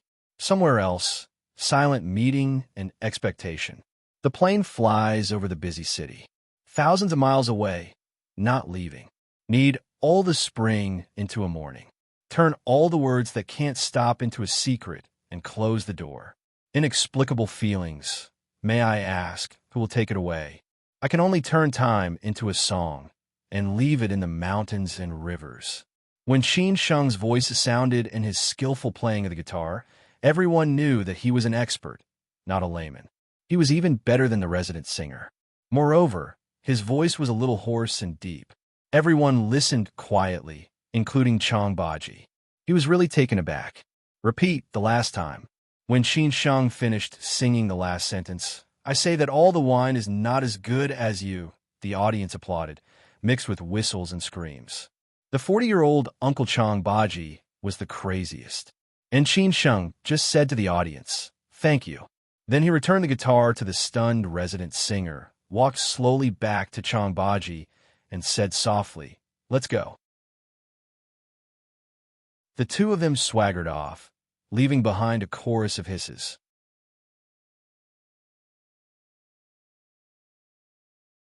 Chapter 30. Impossible. A new year, a new month. This is the 3rd book. I have never fought for the monthly votes for a new book. This time, I will fight for the monthly votes for the strongest counterattack. No matter old readers or new friends, I hope that everyone can support me. P.S. Thank you for Meng Zhe and Lao Li for their gifts today. Thank you for Brother Knife, Mr. Jia, Xin, Mr. Zhang, Briquette, Dust, Meeting You, etc. Some old songs could only be sung by people who were old and experienced. For example, the song Looking Back Again. Little fresh meats would never be able to sing it like a middle-aged uncle. It was just like how Qin Sheng was suitable for spring breeze, but not looking back again. Looking back, the past is like a dream. Looking back, my heart is still the same, only the endless road is with me. Maybe it would take another 20 or 30 years for Qin Sheng to understand these things. Chang Baji followed closely behind Qin Sheng and left. In his eyes, Qin Sheng was the typical F*king guy who ran away after acting cool. He was also the best at running away. If he was as capable as Qin Sheng, he would not have to worry about not being able to get girls. However, he was not only ugly, but also had no talent. The only thing he was good at was fighting. It was a pity that he was not born in troubled times. Otherwise, he would also be a warlord. Qin Sheng left, but the woman on the second floor was still crying. When Qin Sheng appeared, she was already shocked, let alone after listening to the song. She was the new boss of this bar. She would come here every few days, but the time was not fixed. Some people knew that she used to be a resident singer of this bar. She worked here part-time in college. Later, the boss of this bar went abroad and settled down, so she took over this bar. The business was still the same as before. The waiters and so on are all part-time college students. It seemed that she did not want to rely on this bar to make money. Su Qin, what's wrong with you? Sitting next to the woman was a typical young talent. He did not expect that the woman next to him, who he had been chasing for more than a year, would suddenly burst into tears without any warning. His intuition told him that it must have something to do with the man who sang just now. Su Qin, a woman who had left behind countless stories and memories in Qin Sheng's life, was the first woman, apart from the mother and daughter of the Lin family, to love Qin Sheng dearly. She was wearing a floral long dress. Her long black hair reached her waist. She wore a piece of jade on her neck. Anyone with a discerning eye could tell that the piece of jade was very valuable. In fact, this piece of jade belonged to Qin Sheng. On Su Qin's 18th birthday, Qin Sheng gave this piece of jade to her. On Qin Sheng's 18th birthday, Su Qin gave herself to him.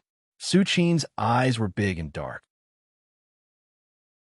It seemed that no matter who looked at her, no matter how impetuous a person was, she would be able to calm down. Upon hearing the man's words, Su Qin wiped away her tears and said, "I'm fine. I just recalled some bad memories. Maybe you've been under too much pressure recently. Why don't we find some time to go out and relax?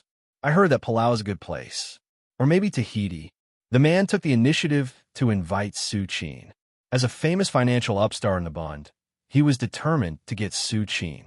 It was said that if a man and a woman wanted to have a deeper relationship, traveling together was the best choice.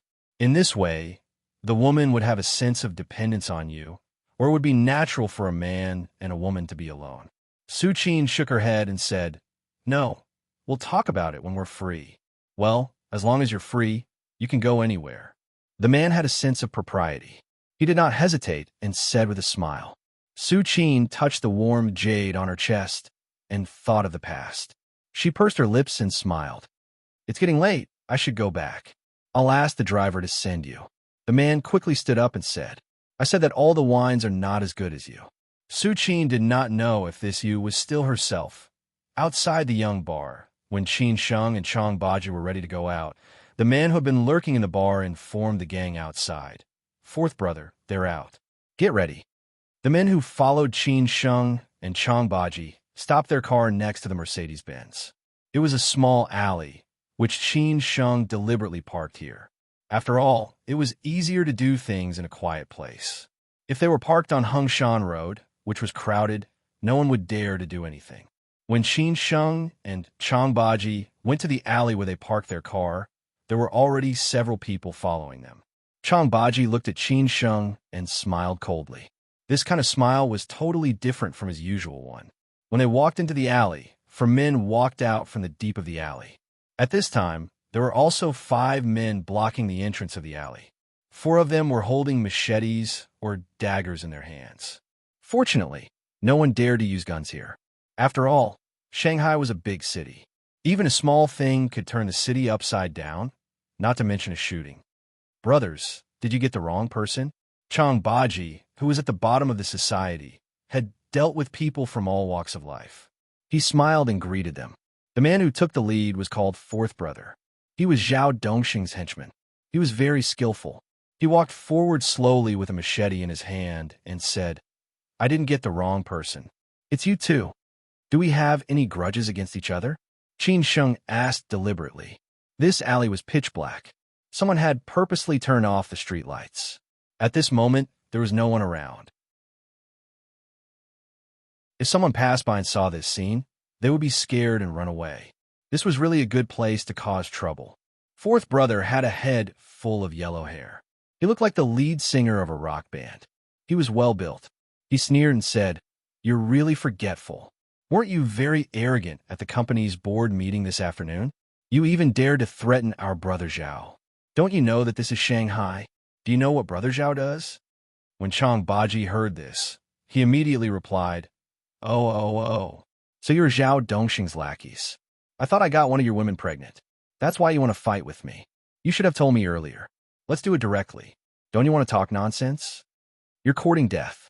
Fourth brother did not expect that they would dare to say such harsh words when they were alone. In Chang Baji's words, what's the point of talking so much? Therefore, Qin Sheng was too lazy to talk nonsense. He said directly, "A bunch of idiots. Don't you know that those who don't have the ability to show off are idiots? It seems that you all think I'm an idiot." As he said this, Qin Sheng already took action. He thought of fourth brother, who was holding a machete and looked like he wanted to beat him up. Chang Baji followed closely behind Qin Sheng. His purpose was to protect Qin Sheng and get rid of these small fries at the same time.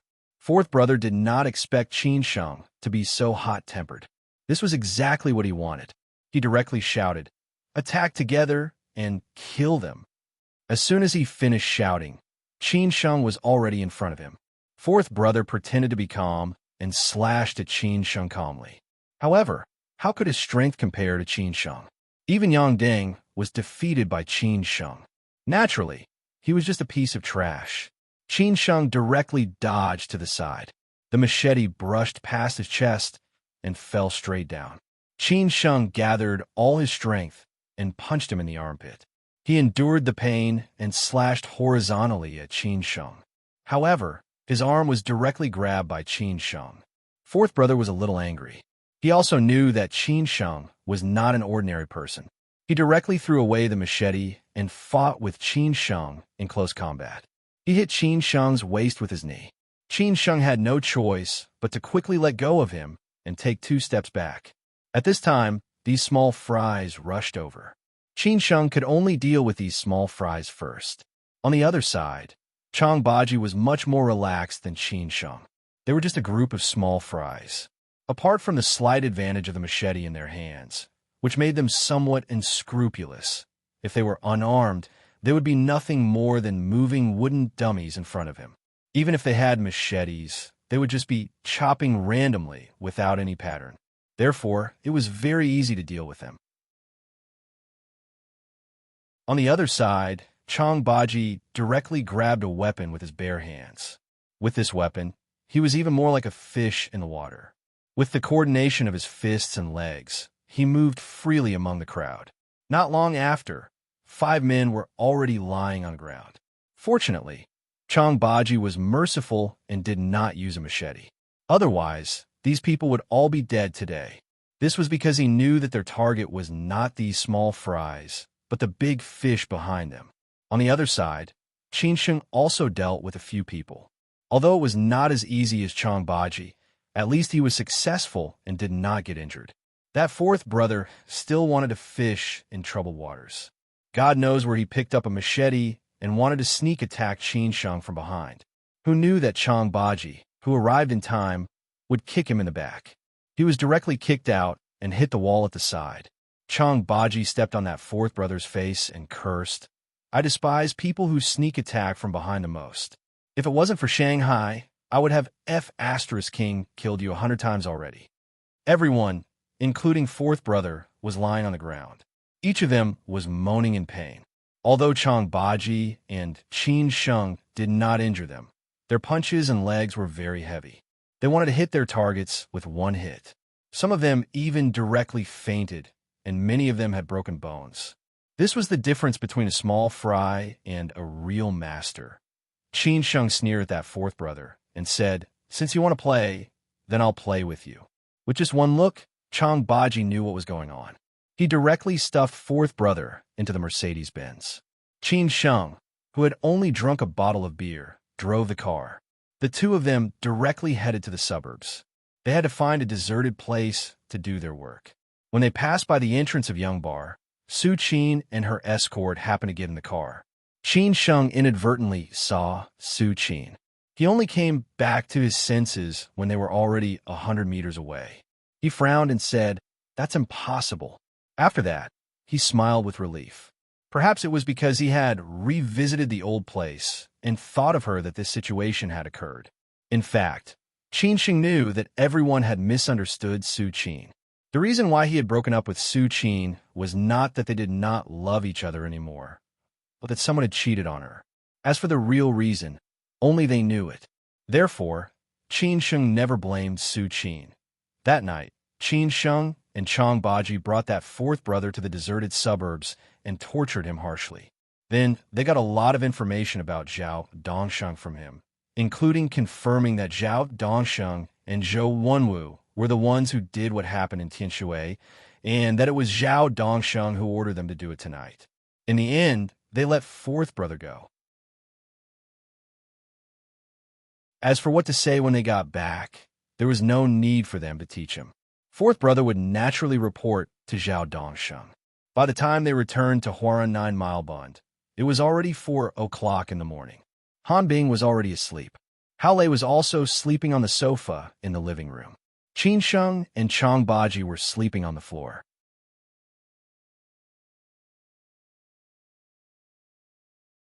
Chapter 31. Kill one person first. Begging for collection, begging for monthly tickets. Go, go, go. Qin Sheng returned to the city after his trip.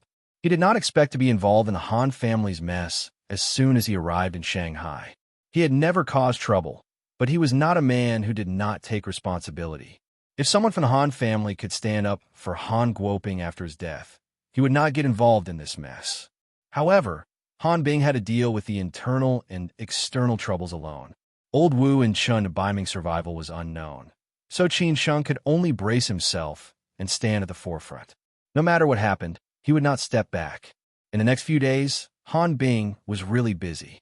She put aside her work in the design company and focused all her energy on the bankruptcy and restructuring of Guoping Group.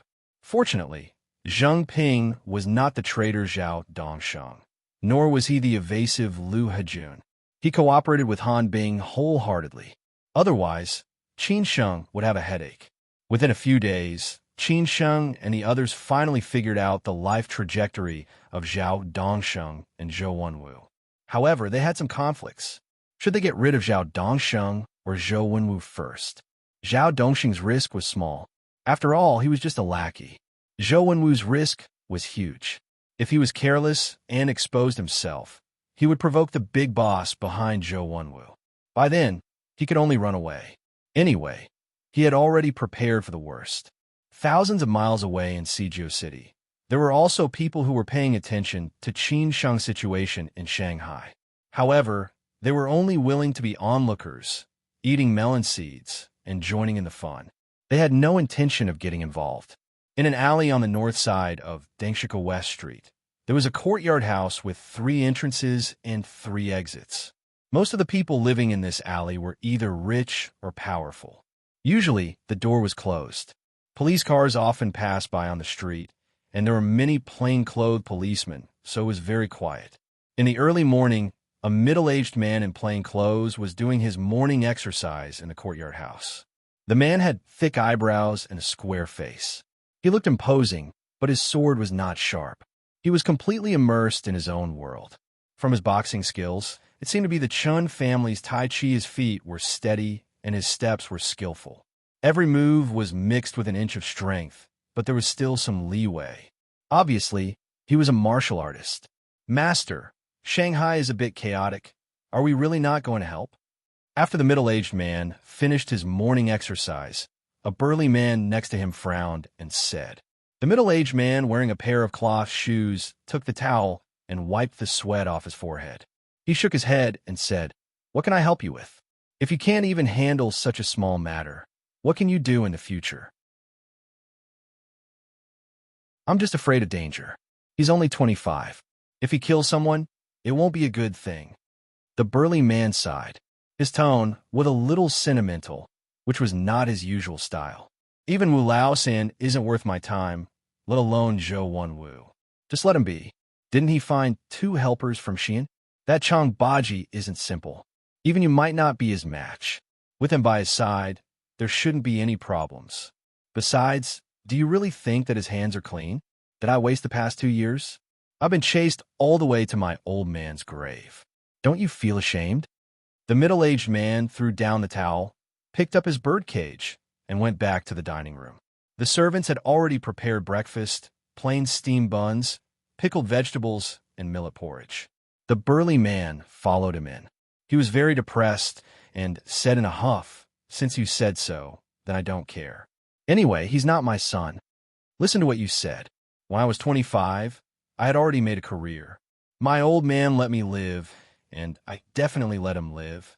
The middle-aged man said meaningfully. Everyone had their own difficulties. It was just that outsiders didn't know about it. It wasn't easy for him to get to where he was today. After coming back to his senses, he reminded again, "Don't let Qin Ran know that you found him. Otherwise, with her temper, she will make a big deal out of it." Got it. The burly man thought of eldest Mrs. Temper and couldn't help feeling a little scared. He really couldn't let her know about this. He sighed and had to sit down and eat breakfast. In a high-end apartment in the Guangmao CBD, a woman had just woken up and was lying on the bed. The woman's appearance was very delicate, but she looked a little lazy, which added a bit of charm. She was staring at the phone's screensaver in a daze. There was an old photo on it. A little girl with a red face was holding a little boy who was smiling happily. Judging from the shabbiness of the clothes, it should be more than 10 years old. The background of the photo was the Forbidden City Square. The woman didn't know how long she had stared at the photo until her eyes were red and tears were welling up. She rubbed her eyes and put down the phone. She slowly walked to the window and opened the curtains. The sunlight shone directly into the room, making people feel refreshed. It was another new day. Today's weather was exceptionally good. There was no smog at all. Jianwei Street was bustling with traffic. Everyone was busy with their own lives. She sighed and muttered to herself, "Brother, it's been so many years. How are you? I miss you very much. Where are you?" In front of the floor-to-ceiling window, the woman in pajamas was extremely beautiful. Her figure was really attractive, but unfortunately, no one could have her. She stood in front of the window in a daze for a long time before she came back to her senses. Her eyes were firm as she said, "I will definitely find you. I will never let anyone bully you in this life." There are more than 20 million people in the prosperous Shanghai Bund. If someone went missing, it would be like a stone sinking into the sea. So after a few days of preparation, Qin Sheng and Chang Baji finally decided to make a move. It was another day. After Han Bing was done with her work, Qin Sheng sent her back to Huaran 9 Mile Bund and left with Chang Baji in a hurry. Tonight, they decided to make a move on Zhou Wenwu. This was a high-end community in Suhui District. After a few days of exploration, Chang Baji had figured out everything about this community. Zhou Wenwu would come here to meet his lover in private every Saturday. She was a second-rate female celebrity who often appeared on the screen. There were many rumors about her and male celebrities. Little did she know that she had been kept by Zhou Wenwu a few years ago. It was also because of Zhou Wenwu's resources that she was able to become famous. As he was worried about being secretly photographed by the paparazzi, every time Zhou Wenwu came here, he would only ask the driver and bodyguard to wait outside the community. He would go in alone to meet the female celebrity. Basically, he would come at night, and most of the time, he would leave in the early morning. Occasionally, he would leave the next day. Obviously, he wanted to see how strong he was. When Qin Sheng and Chang Baji tried their best to change their route several times to reach the community, Zhou Wenwu had already arrived. They saw Zhou Wenwu's Mercedes-Benz Maybach at the entrance of the community.